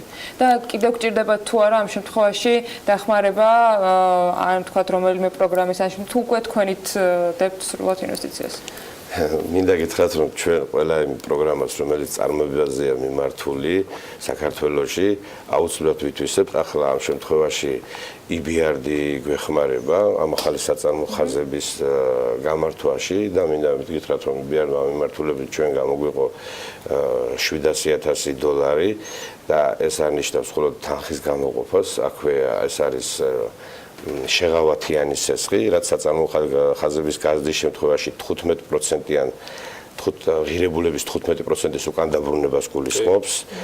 აქვე მინდა გითხრათ, რომ უკვე კომპანიამ 2017 წელში განახორციელა უკვე საკმაოდ დიდი ინვესტიცია ინფრასტრუქტურის მიმართულებით, ეს არის $4 მილიონი. გურამიშვილის მიმდებარე ტერიტორიაზე შევიძინეთ 24000 კვადრატული მეტრი ფართი, სადაც უნდა მოხდეს ახალი საწარმოოს გაფართოება და ასევე საბითუმო სასაწყობლო მეურნეობის გამართვა და ამ მიმართულებით უკვე ჩვენ დაწყებული გვაქვს მისაო მუშაობა და ბოდიში მოგიხარეთ ბატონო გიორგი, ჯამური მოცულობა ინფრასტრუქტურისა და საწარმოო ხაზების მიმართულებით მომავალი წლისთვის იქნება დაახლოებით 10 მილიონი ლარი. ისა მიღებულია, მადლობა, მაგრამ კითხვა ბოლო არის შემდეგი. აწარმოე საქართველოსთან ერთად ჩვენი ბოლო შეხვედრისას ჩვენ ვისაუბრეთ ნოვას აგრესიულ საექსპორტო გეგმაზე, მაგრამ მიღმა ყველაფრისა, რასაც თქვენ ყვებით ტრაფიკს მოთხოვნისა, რომელიც ძალიან გაზრდილია, ჩემი კითხვა შემაჯამებელი შემდეგია. როგორ გადალაგდა იმპორტის თემა საქართველოში და რამდენად აგრესიულად დაიკავა ნოვამ ადგილობრივი ბაზარი იმ დონეზე და როგორ არის თქვენი დათვლით სტატისტიკა შემცირებული იმპორტისა თუ დარჩა საერთოდ? მე მინდა გითხრათ, რომ ჯერ კიდევ ის ნედლეული, ჯერ კიდევ კი არა, ალბათ ძალიან დიდხანს იქნება ის ნედლეული, რომელიც მოიხმარება ჩვენს კომპანიაში. ეს არის სასახურავი მასალები და პოლიეთილენის ფხვნილი. მთლიანად მისი იმპორტი ხდება და ამის ჩანაცვლება ერთი ნავთობპროდუქცია, მეორე რკინის ნედლეულზე, რომელიც ჩვენთან არ არის, მაგრამ ეს იმას არ ნიშნავს, რომ ჩვენ მაინც ვერ ვერევით იმპორტს. იმპორტი მეტ გაცილებით დაძლეულია გასულ წელთან შედარებით და მას ჩვენი მიმართულებით მაშინაც აღნიშნე, მთლიანად ჩანაცვლებულია იმპორტი დაახლოებით 90-95%-ით, ხოლო 5% იმპორტი აღწევს ამ მიმართულებით ქართულ ბაზარზე და ასევე იმისათვის, რომ ჩვენი კომპანია და ასევე ქვეყნის ეკონომიკის განვითარებაში ჩვენი კომპანიამ შეიტანოს პრომეტი წვლილი, ჩვენ ყოველ წელს ფართოვდებით იმ მიმართულებით, რომ ჩვენი ექსპორტი გავაძლიეროთ და ექსპორტის მიმართულებით აღარ როგორც გითხარით 40%-იანიც დაგვაქვს გასულ წელთან შედარებით ამ წელში და შემდგომი ახალი საწარმოო ხაზები, ასევე მინდა გითხრათ, რომ არა მხოლოდ საწარმოო ხაზები და ჩვენი წარმოება იმპორტის მიმართულებითაც ჩვენი კომპანია საკმაოდ სერიოზულად მუშაობს, რომ ნოვა გახდეს რეგიონალური ჰაბი თუნუქის სრულონების მიწოდებაში. ჩვენ ასევე გვინდა რომ შევიდეთ აზერბაიჯანის ბაზარზე ამ მიმართულებით და ერთგვარი ცენტრი იყოს ნოვა კავკასიაში იმისთვის, ვისაც ამ მიმართულებით საწარმოო ხაზები აქვს და ეს ნიშნავს საკმაოდ დიდ ინვესტიციას დაახლოებით ადგილზე უნდა ელაგოს 10 მილიონი ლარის პროდუქცია ამ მიმართულებით და ჩვენ დროში სწრაფად და ახლოს მიმართულებით წარმოებებს ვაჯობოთ ფასში და ეგრეთ წოდებული ტრეიდერული ადგილი ნიშა დავიკავოთ ჩვენს რეგიონში. 95%-იანი ჩანაცვლება იმპორტის. დაახლოებით საუბარია $700,000-იან ხელშეკრულებაზე EBRD-სთან. რეგიონალური ჰაბის ამბიცია, რაც ნიშნავს 10 მილიონიან სტოკს საქართველოში, რამაც უნდა უზრუნველყოს ნოვას გამართული მუშაობა, როგორც ჰაბის წამყვანი მოთამაშისა. Cashback-ის კიდევ ერთხელ უბრუნდებით ძალიან მაგარ პროგრამას EBRD-სთან, რომელიც აითვისა ნოვამ და რაც თავარია ჯამში წინასწარ ეს ყველაფერი 10 მილიონიან საინვესტიციო ღირებულებას უყურებს, რომელსაც ნოვა მხოლოდ ნოვა 2018-ში განახორციელებს. ეს იყო ზვიად აბულაძე, კომპანია ნოვას გენერალური დირექტორი და მმართველი პარტნიორი. მადლობა და წარმატებები ბატონ ზვიად. დარწმუნებული ვარ ამ და სხვა ეთერებით კიდევ ბევრს გავიხარებთ ნოვას წარმატებებით, რომელიც ჩვენ თვალწინ და ჩვენთან ერთად იზრდება. მადლობა თქვენ და ერთს დავამატებ გამორჩა ბოდიშით ნოვამ მიმდინარე წელს ISO 2015-ის სერტიფიკატი აიღო ხარისხის მენეჯმენტის მიმართულებით და ჩვენ ძალიან ბევრი რამე შევცვალეთ კომპანიის როგორც სტრუქტურაში, ისე მართვაში და მომავალი წლიდან მე აღარ ვიქნები კომპანიის გენერალური დირექტორი, ვიქნები სამეთვალყურეო საბჭოს თავმჯდომარე და კომპანიას მომართავენ ის ახალგაზრდა ადამიანები, ჩვენი გუნდი, რომელიც კომპანიაში აქამდე დიდი ხანია მუშაობდა. წარმატებას გისურვებთ და წარმატებას უსურვებთ ახალ თაობას. რა ახალ თაობას, მაგრამ მაინც რუხის სავაჭრო მრავალფუნქციურ სავაჭრო ცენტრთან დაკავშირებით კი საინტერესო რეპორტაჟი გაქვს მომზადებული, რომელიც საერთო ჯამში 5 ჰექტარზეა გაშენებული, თავისი ფუნქციონირების განმავლობაში კი 200-მდე სამუშაო ადგილი შექმნა მოახერხა. ამასთან პროექტის სტრატეგიული ადგილმდებარეობიდან გამომდინარე, მომავალი წლიდან ადგილზე იგეგმება მრავალი სიახლე. კიდევ უფრო მეტ დეტალზე ანუკა ჯოხაძე შემოგვიერთდება და ის პირდაპირ ეთერში გაგვესწრებს, ანუკი დილამშვიდობის. დილამშვიდობის, ანა, მოგესალმებით თქვენ და მივესალმები ასევე ჩვენს მაყურებელსაც, რომელსაც პირველ რიგში მინდა მოუყვე იმ სიახლეებზე, რომელსაც სულ მერე რუხის სავაჭრო ცენტრი ადგილობრივებს და არა მარტო მათ შესთავაზებს რუხის ტერიტორიაზე მდებარე მოლი მომავალი წლიდან სავაჭრო მიმართულებას, საგანმანათლებლო და გასართობ სერვისებსაც დაამატებს, როგორც ადგილზე ვიგებთ საგანმანათლებლო კუთხით ცენტრმა სულ ცოტა ხნის წინ ინოვაციებისა და ტექნოლოგიების სააგენტოსთან გააფორმა ხელშეკრულება, რომლის ფარგლებშიც ახალგაზრდებისთვის ტექნოპარკი შეიქმნება. გარდა სავაჭრო მიმართულებებისა ძალიან მნიშვნელოვანია, რომ ჩვენ დავიწყეთ მუშაობა საგანმანათლებლო მიმართულებით, რაც ერთ-ერთ მაგალითს წარმოადგენს თეგეტა მოტორსი, სადაც დუალური განათლების პროგრამის ფარგლებში ხორციელდება ადამიანთა გადამზადება, რაც ძალიან მნიშვნელოვანია ახალგაზრდებისთვის, რომლებიც სრულად უფასოდ იღებენ შესაბამის განათლებას. ასევე ცოტა ხნის წინ ხელშეკრულება მოვაწერეთ ხელი ინოვაციებისა და ტექნოლოგიების სააგენტოსთან, რაც გულისხმობს პროგრამირების საკითხებში, ბიუჯეტირებისა და ფინანსების საკითხებში სრულად უფასო ასევე მიმართულებას, რის მხარდამჭერიც არის ასევე USAID და მსოფლიო ბანკი. ამასთან სამომავლო პროექტებში ასევე გასართობი ახალგაზრდული ცენტრის გახსნაც იგულისხმება, რომელზეც მოლაპარაკებები კერძო კომპანიებთან უკვე მიმდინარეობს. როგორც სავაჭრო ცენტრის დირექტორი დავით მაჭავარიანი ჩვენთან საუბრისას აღნიშნავს, ამ ორი პროექტის განხორციელება მომავალ წელს დაიწყება. მუშაობთ დამატებითი მიმართულებით, რაც შეიძლება საინტერესო იყოს სავაჭრო ცენტრის განვითარებისთვის.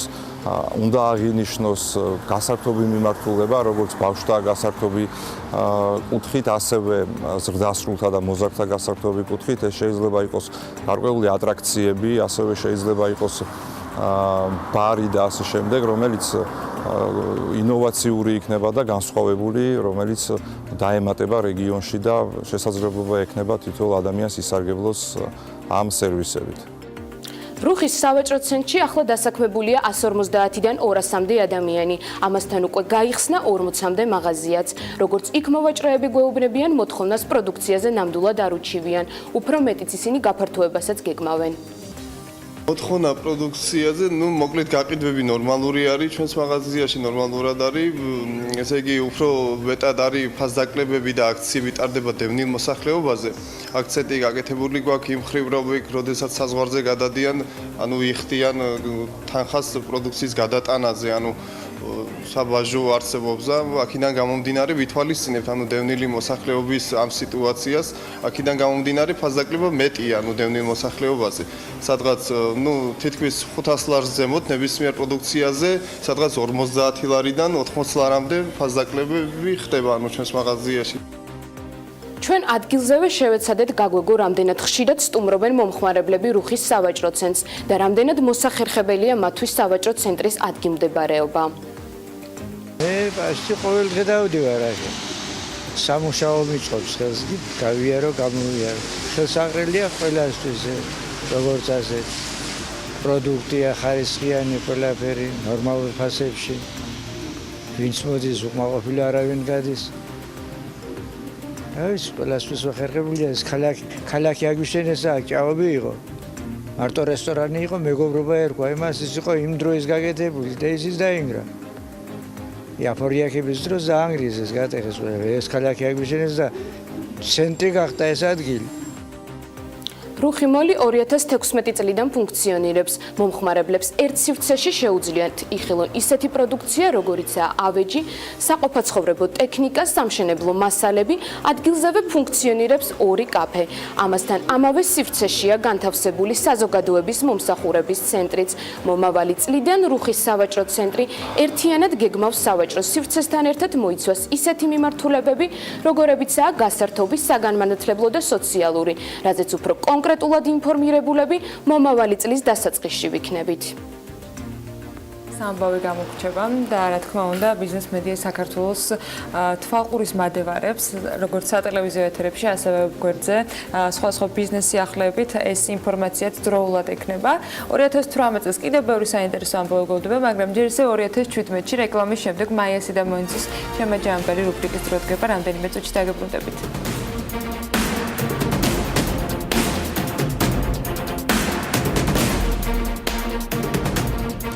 როგორ აფასებენ ექსპერტები 2017 წლის ტურისტულ სეზონს, რამდენად წარმატებული აღმოჩნდა როგორც ქვეყნის პოპულარიზაციის, ასევე უშუალოდ ბიზნესის განვითარების მიმართულებით და რა ტენდენციები და გამოწვევებია გამოკვეთილი მომავალი წლისათვის.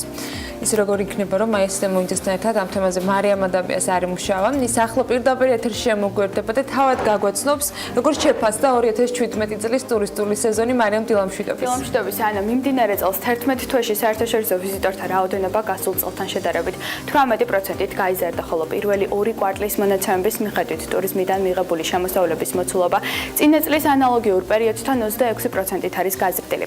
თუ კი გავითვალისწინებთ იმ ფაქტს, რომ ტურიზმიდან მიღებული შემოსავლების ზრდის ტემპი ემთხვევა საერთაშორისო ვიზიტორთა ზრდის ტემპს და ამასთან მხედველობაში მივიღებთ ერთი ვიზიტორის მიერ ქვეყანაში საშუალოდ დახარჯული თანხის მოცულობა შეგვიძლია დავასკვნათ, რომ მიმდინარე წელს ქვეყანაში ტურისტებიდან მიღებული შემოსავლების მოცულობა მნიშვნელოვნად აღემატება 2 მილიარდ ამერიკულ დოლარს. შესაბამისად, ასევე თავისუფლად შეგვიძლია ვთქვათ, რომ 2017 წლის ტურისტული სეზონი ქვეყნისათვის როგორც საჯარო, ასევე კერძო სექტორის წარმომადგენლებისათვის საკმაოდ წარმატებული აღმოჩნდა. მართლა რეკორდული წერილი არ არის სტატისტიკების და ყველაფრის გარეშე, მართლა ძალიან ბევრი ტურისტი ჩამოვიდა და რეალურად ბიზნესმა, კერძო სექტორმა, ბიზნესმა იმ ადამიანებმა, ვინც ტურიზმშია დასაქმებული, საკმაოდ ამოისუნთქეთ ზევანდელ წელს და საკმაოდ კარგი შემოსავლები ჰქონდათ როგორც სასტუმროებს, ასევე ტურისტულ კომპანიებსაც. ზევანდელ წელი იყო რეკორდული წელიწადი ყველასთვის აბსოლუტურად და შემიძლია ვთქვათ, რომ ესე გავაგრძელოთ. ნეტა სულ ესე გაგრძელდეს შემდეგი წლებიც. რეკორდული მატება დაფიქსირდა ძირითადად არაბეთის ქვეყნებიდან და ირანიდან შემომავალი ტურისტების. ამავდროულად თანმიმდევრული ზრდა აღინიშნება ტრადიციული ბაზრებიდან და ევროპიდანაც.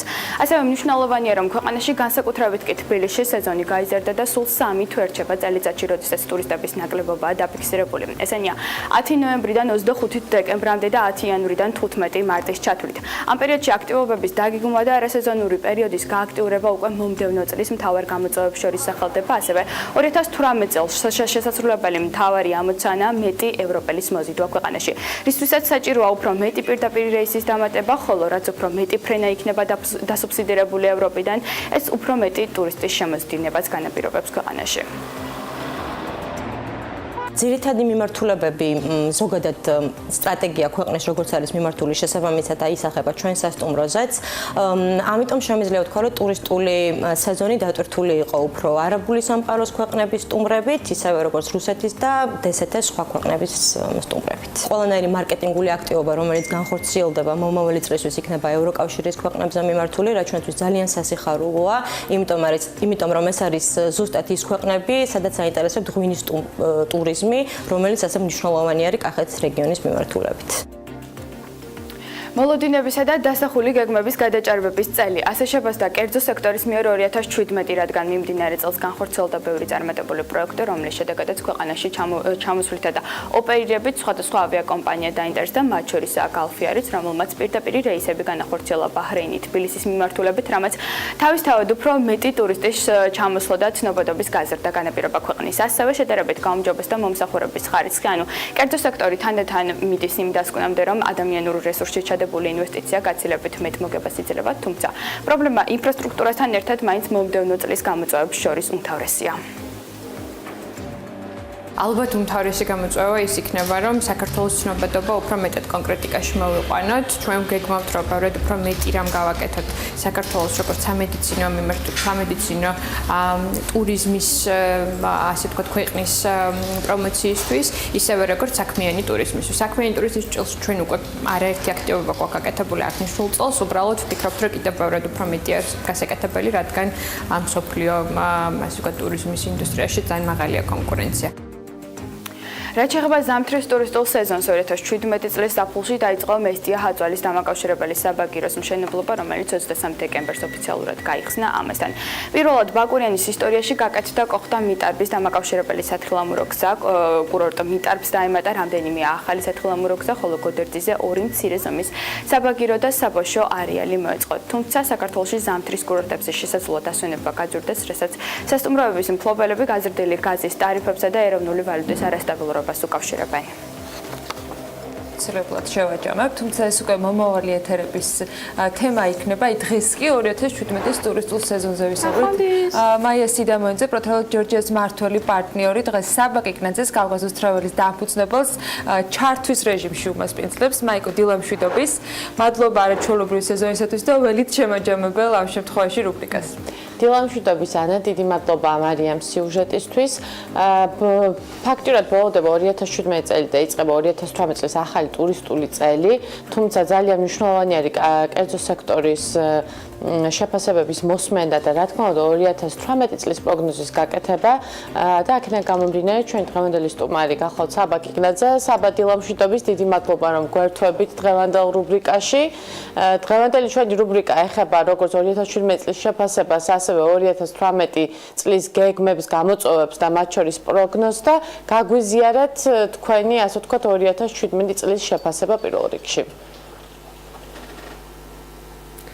დილა მშვიდობისა, როგორც უკვე ყველამ აღნიშნა ამ გადაცემაში და არა მარტო ამ გადაცემაში, 2017 იყო ძალიან წარმატებული წელი ქართული ტურიზმისთვის, ცალკეული კომპანიებისთვისაც და მთლიანად ქვეყნისათვის და მისი ეკონომიკისთვის, ჩემის აზრით, დიდი როლი შეასრულა წელს ტურიზმმა და მიმაჩნია, რომ გაისადაც არანაკლები შემოსავლები უნდა იყოს, თუ რაღაცა განსაკუთრებული ცუდი არაფერი მოხდა და რატომ უნდა მოხდეს არ მისმის, ასე რომ დარწმუნებული ვარ, რომ ეს ტენდენცია შენარჩუნდება, შეიძლება ტემპი ისეთივე დიდი არ იყოს, იმიტომ და არ იყოს 26 ან 20 ან 30%, მაგრამ ამის შენარჩუნება და თუნდაც 10-15%-ის და დიდი წარმატება იქნება ქართული ტურიზმისთვის.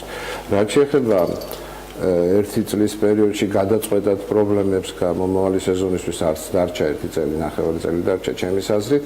რაღაცები სასიკეთოდ შეიცვალა, სამთო კურორტები გაცილებით განვითარებულია, გაცილებით მეტი ენერგია და ფული და შრომა ჩაიდო სამთო კურორტების კეთილმოწყობაში და ამას უეჭველი ექნება თავისი გამოძახილი წლევანდელ ზამთრის სეზონზე.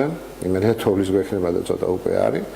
მაგრამ ერთი მთავარი ჩელენჯი, ანუ მთავარი გამოწვევა, რაც მიმაჩნია, რომ ქართულ ტურიზმს გაისად ექნება და ამის გადაწყვეტაზე უნდა ვიზრუნოთ, არის გარკვეული შიფტი აზიიდან, რასაც სულს მე არაფერს ხედავ აზიის ტურების მიღებაში, ევროპისაკენ. ჩემის აზრით შეიძლება ხარისხობრივად უფრო მეძე ვიფიქროთ და უფრო ხარისხიანი და უფრო მაღალი სერვისზე გათვლილი ტურისტული ინდუსტრიის ჩამოყალიბებისკენ ავიღოთ გეზი, მით უმეტეს თუ ამის მოთხოვნის გაზრდას. როგორ ფიქრობთ, ჩვენი და ქვეყანაში არსებული ტურისტული პროდუქტებიდან გამომდინარე, რომელ ახალ ბაზრებზე შეიძლება მუშაობა უკვე მომავალი წლიდან გარდა შუა აღმოსავლეთის და აზიის ქვეყნების?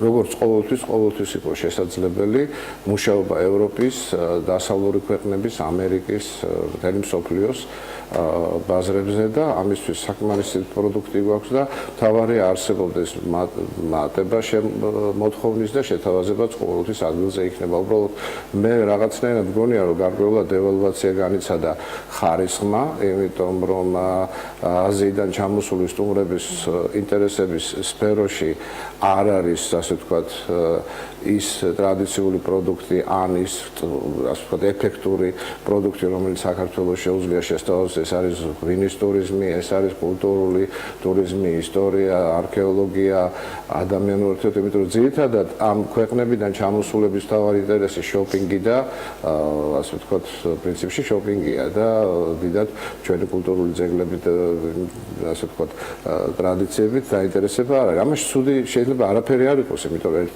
ფულს სწორებს და მეორეს, მაგრამ ჩვენ არ დაგვავიწყდეს, რომ ტურიზმი შეუძლია არა მარტო ეკონომიკური, არამედ პოლიტიკური და ბევრი სხვა ამოცანების ინტერესების გადაჭრა, სოციალურიც და პოლიტიკურიც და აქედან გამომდინარე, ისეთი ქვეყნისთვის, რომლის ცნობადობა მსოფლიოში არ არის, ასე ვთქვათ, ძალიან მაღლა, საქართველოში ძალიან მნიშვნელოვანია, რომ წარმოჩნდეს მსოფლიოში როგორც კულტურული, როგორც ბუნებით მდიდარი და ადამიანური ბუნებით მდიდარი ქვეყანა. ამიტომ ჩემი აზრით, ჩვენი ფოკუსი მეტი უნდა იყოს არა იქეთ, საიდანაც flow, ანუ ნაკადები ავტომატურად კარგად მოდის, არამედ იქეთ, სადაც ცოტა დახმარება ჭირდება და ეს არის ევროპა.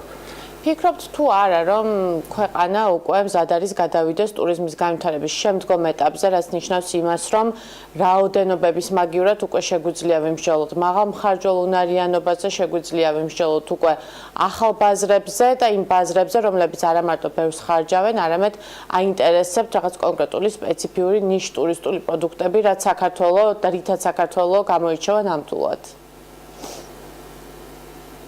ეჯგარეშე პასუხი თქვენს ჩამოყალიბებულ კონცეპტუალურ კითხვაზე არის დადებითი და მიმაჩნია, რომ სწორედ ამას უნდა ვაკეთებდეთ, ეს უნდა გვეკეთებია ყოველთვის, თუმცა მოხდა ისე, რომ რაღაცნაირად პოპულარობა მოვიპოვეთ ახლო ბაზრებზე, ანუ შედარებით ახლო ბაზრებზე და აზიურ ბაზრებზე, რაც ცუდი არაფერი არ არის, მაგრამ რასაკვირველია, ჩვენი სტრატეგიული მიზანი ყოველთვის უნდა ყოფილიყო და იყო და უნდა იყოს ის, რასაც თქვენ ბრძანებთ. და ამაში გარკვეული და ძალიან მნიშვნელოვანი როლი უნდა ითამაშოს მაის ბიზნესმა, meaning incentive conferences ბიზნესმა, რომლისთვისაც ჩვენ ბევრ რამეს ვაკეთებთ, მაგრამ თავარი არა გვაქვს გაკეთებული, ჩვენ არა გვაქვს მნიშვნელოვანი ზომის, ანუ ყველაზე ეფექტური ზომის საკონფერენციო სივრცეები. ყველა შეიძლება შემეკამათოს და თქვას, რომ იცით რა, აი ამდენი საკონფერენციო დარბაზები გვაქვს ბათუმში, თბილისში, მაგრამ არც ერთი დარბაზი არა გვაქვს, რომელიც ეფექტურად იმუშავებს ყველაზე მნიშვნელოვან ზონაზე, როდესაც საკონფერენციო და ღონისძიებების ბიზნესში 1200-დან 2000 ვიზიტორზე და მონაწილეზე გათვლილი სივრცე გჭირდება, თუ გინდა ბაზრის 60-40%-ზე წვდომა გქონდეს. ის რაზე და ჩვენ წვდომა გვაქვს წარმოადგენს 15-20%. და ასეთი სივრცის არსებობისას კონგრეს-ჰოლის, საკონფერენციო დიდი დარბაზების ან ჯიბეებიანი დიდი სივრცის, სადაც 1200-2000 კაცს გავაჩერებდით, ასეთი სივრცის არსებობისას ჩვენ შეგვეძლებოდა გაცილებით მეტი ადამიანი მოვიზოდოთ და საკონფერენციო და ტურიზმის თვალსაზრისით და გავასწოროთ ის ნაკლებად კუზიანი, მაგრამ მაინც კუზიანი სეზონებით. ეგრე იყო აღნიშნული, რომ გამოსწორდა სეზონი გაცილებით გასწორდა, ანუ მარტო გაზაფხულზე და ზაფხულში და შემოდგომაზე კი არა გვაქვს, ასე ვთქვათ, პიკები, არამედ შედარებით დარბილდა. ეს ძალიან კარგია, მაგრამ ზამთარში გვაქვს ჩავარდნა, ადრეულ გაზაფხულზე გვაქვს ჩავარდნა და ამისთვის აუცილებელია სხვა სფეროებზეც მუშაობა და კერძოდ მაის ბიზნესი. მნიშვნელოვანია როგორც ტურისტული პროდუქტების დივერსიფიცირება, ასევე მიზნობრივი ბაზრებისაც, თუმცა იმისათვის, რომ ჩვენ დავაკმაყოფილოთ მომავალში სამხმარებლო მოთხოვნა და გქონდეს მაღალი ხარისხის მომსახურება, როგორ ფიქრობთ, რა არის მთავარი გამოწვევა გარდა ინფრასტრუქტურისა, რაც უკვე აღნიშნეთ? კონკურენცია პირველ რიგში. ჩემი აზრით საკმაოდ აი არ მინდა ცუდი შედარება გავაკეთო, მაგრამ შარშანდელი ტურიზმის ფორმა, ანუ ჯერ კიდევ წლევანდელი ტურიზმის ფორმა რაღაც ძალიან გავდა გარე ვაჭრობას. აი როგორც არ შეიძლება გარე ვაჭრობის იმედზე და ქუჩაში ტროტუარებზე გამოფენილი გასაყიდი, ასე ვთქვათ, საქონლის იმედზე და ამ ტიპის სისტემით გაზარდო ქვეყნის ეკონომიკა და იფიქრო სერიოზულ დიდ ბიზნესზე, ასევე არ შეიძლება ტურიზმშიც იგივე ძალიან გავდა გარე ვაჭრობას მართლაც საზრით, იმიტომ რომ არაკვალიფიცირებული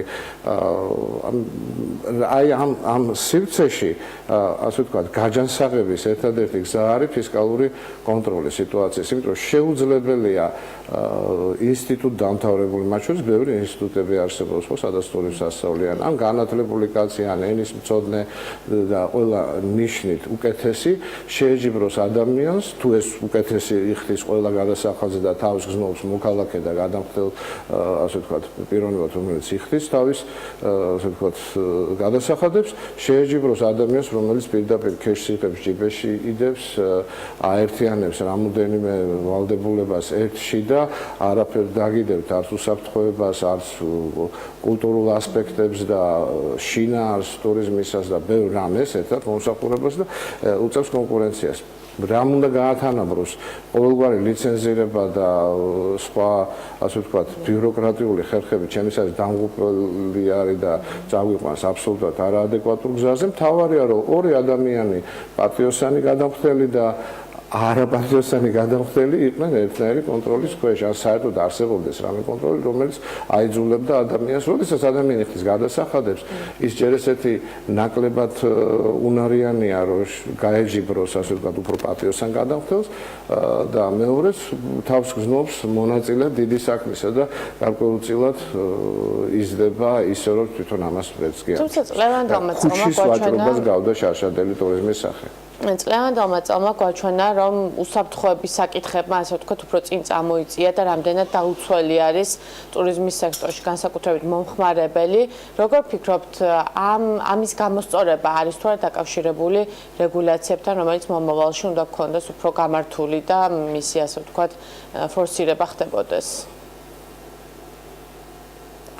კი, რასაკვირველია, არის გარკვეულწილად დაკავშირებული. ხან პირველ რიგში ესახება ტრანსპორტს. მე ხშირად გამიგია და მინახავს მარჯვენა საჭის გამო მომხდარი ავარიები და მათ შორის უშუალო ტურისტების მიერ ასე ვთქვათ, ჩადენილი ესეთი თუ მათ მოუვიდათ ეს შემთხვევები და ასე რომ ძღოლებსაც, იმიტომ რომ არ შეიძლება მარჯვენა საჭით, თუმცა ახლა რაღაც ისე ვატყობ, რომ მთელი საქართველოს მარჯვენა საჭიზე გადავიდა უკვე რა არის საშიში, აღარ ვიცი, მათ ნორმალური საჭი თუ მარჯვენა საჭი. ანუ ეს ჩვეულებრივი ამბავი ეს ტურისტთან არ არის კავშირში, ჩემის აზრით, აბსოლუტურად არაადეკვატური სიტუაცია ამ თვალსაზრისით. არაადეკვატური სიტუაცია საბურავების, ანუ დათვალიერების თვალსაზრისით, არა გვაქვს ეს დათვალიერება და ტურისტებისთვის ცალკე ვერ გავაკეთებთ, არ შეიძლება ნულოვანი პროტექტორით იაროს ხალხმა.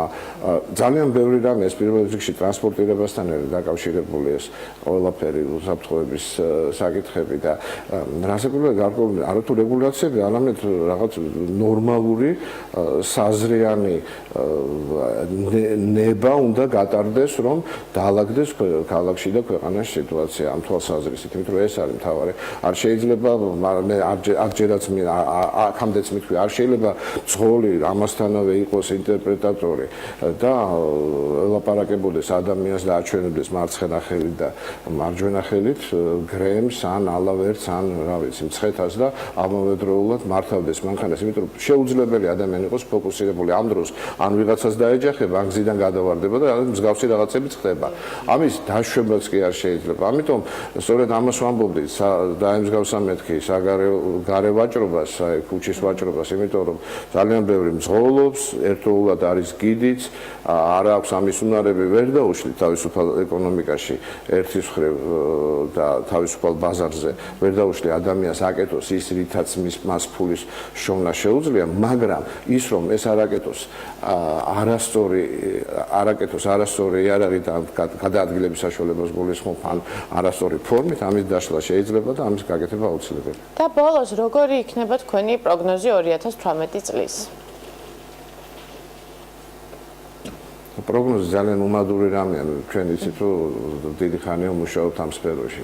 ძალიან ბევრი რამეზეა დამოკიდებული და ყოველთვის არის თუ ჩემის აზრით, თუ იქნება მშვიდობა რეგიონში, თუ იქნება მშვიდობა საქართველოში და უნდა იყოს, იმედია მეორე დანამტვილებით, მაშინ გასაკვირველია ისევ იქნება ზდა და ჩემის აზრით იქნება უკეთესი წელი და ეს წელი იქნება უფრო დაღვინებული, უფრო ხარისხისკენ მიმართული, იმიტომ რომ დარწმუნებული ვარ ამ ეიფორიიდან გამოვალთ და თვითონ ეიფორიის, ასე ვთქვათ, ეიფორიაში ჩართული საზოგადოებას და ტურიზმის მიწოდების სერვისიც გაცილებით გამოცდილი და დაალაგებული შეხვდება შემდეგს და გაიაზრებს თავის შეცდომებს თუ პლუსებს თუ ყველა ადამიანს აქვს ჩემის აზრით სურვილი გაიზარდოს და დარწმუნებული ვარ თუნდაც ის ეგრეთ წოდებული ქუჩის ვაჭრობის ტიპის შემთავაზებლებიც გაიზარდნენ და უკეთესები გახდებიან გაისად და გამოვლენ ამ ტროტუარებით ვაჭრობის ასე ვთქვათ სინდრომიდან. ძალიან დიდი მადლობა დღევანდელი რუბრიკაში ჩართვისთვის და ასევე საინტერესო შეფასებისთვის. ვიმედოვნებთ, რომ 2018 წელსაც ხშირად გვესტუმრებით ჩვენ სტუდიაში. დღეს ბოლო რუბრიკა არის ტურიზმის რუბრიკა უკვე 2017 წელს და მე გემშვიდობებით 2018 წლამდე და რა თქმა უნდა ვიმედოვნებ რომ 2018 წელი იქნება კიდევ უფრო უკეთესი წელი და იქნება წელი როცა ქვეყანა გადავა ახალი განვითარების გზაზე და ბევრი გამოწვევები იქნება დაძლეული. და კიდევ უფრო საინტერესო და მრავალფეროვანი თემებით შევთავაზებთ საქმიანი დილის მაყურებელს ტურიზმთან დაკავშირებით რუბრიკებს. მადლობა მაიკო გასული სეზონისათვის. წარმატებებს გისურვებ და რა თქმა უნდა წარმატებას უსურვებ ყველა ამ სფეროში დასაქმებულ ადამიანს. საქმიანი დილა ამით გემშვიდობათ. ხვალ დილით ზუსტად 8-ზე შევხვდებით ერთმანეთს. წიგნი ქალების ნარატივი გელოდებათ.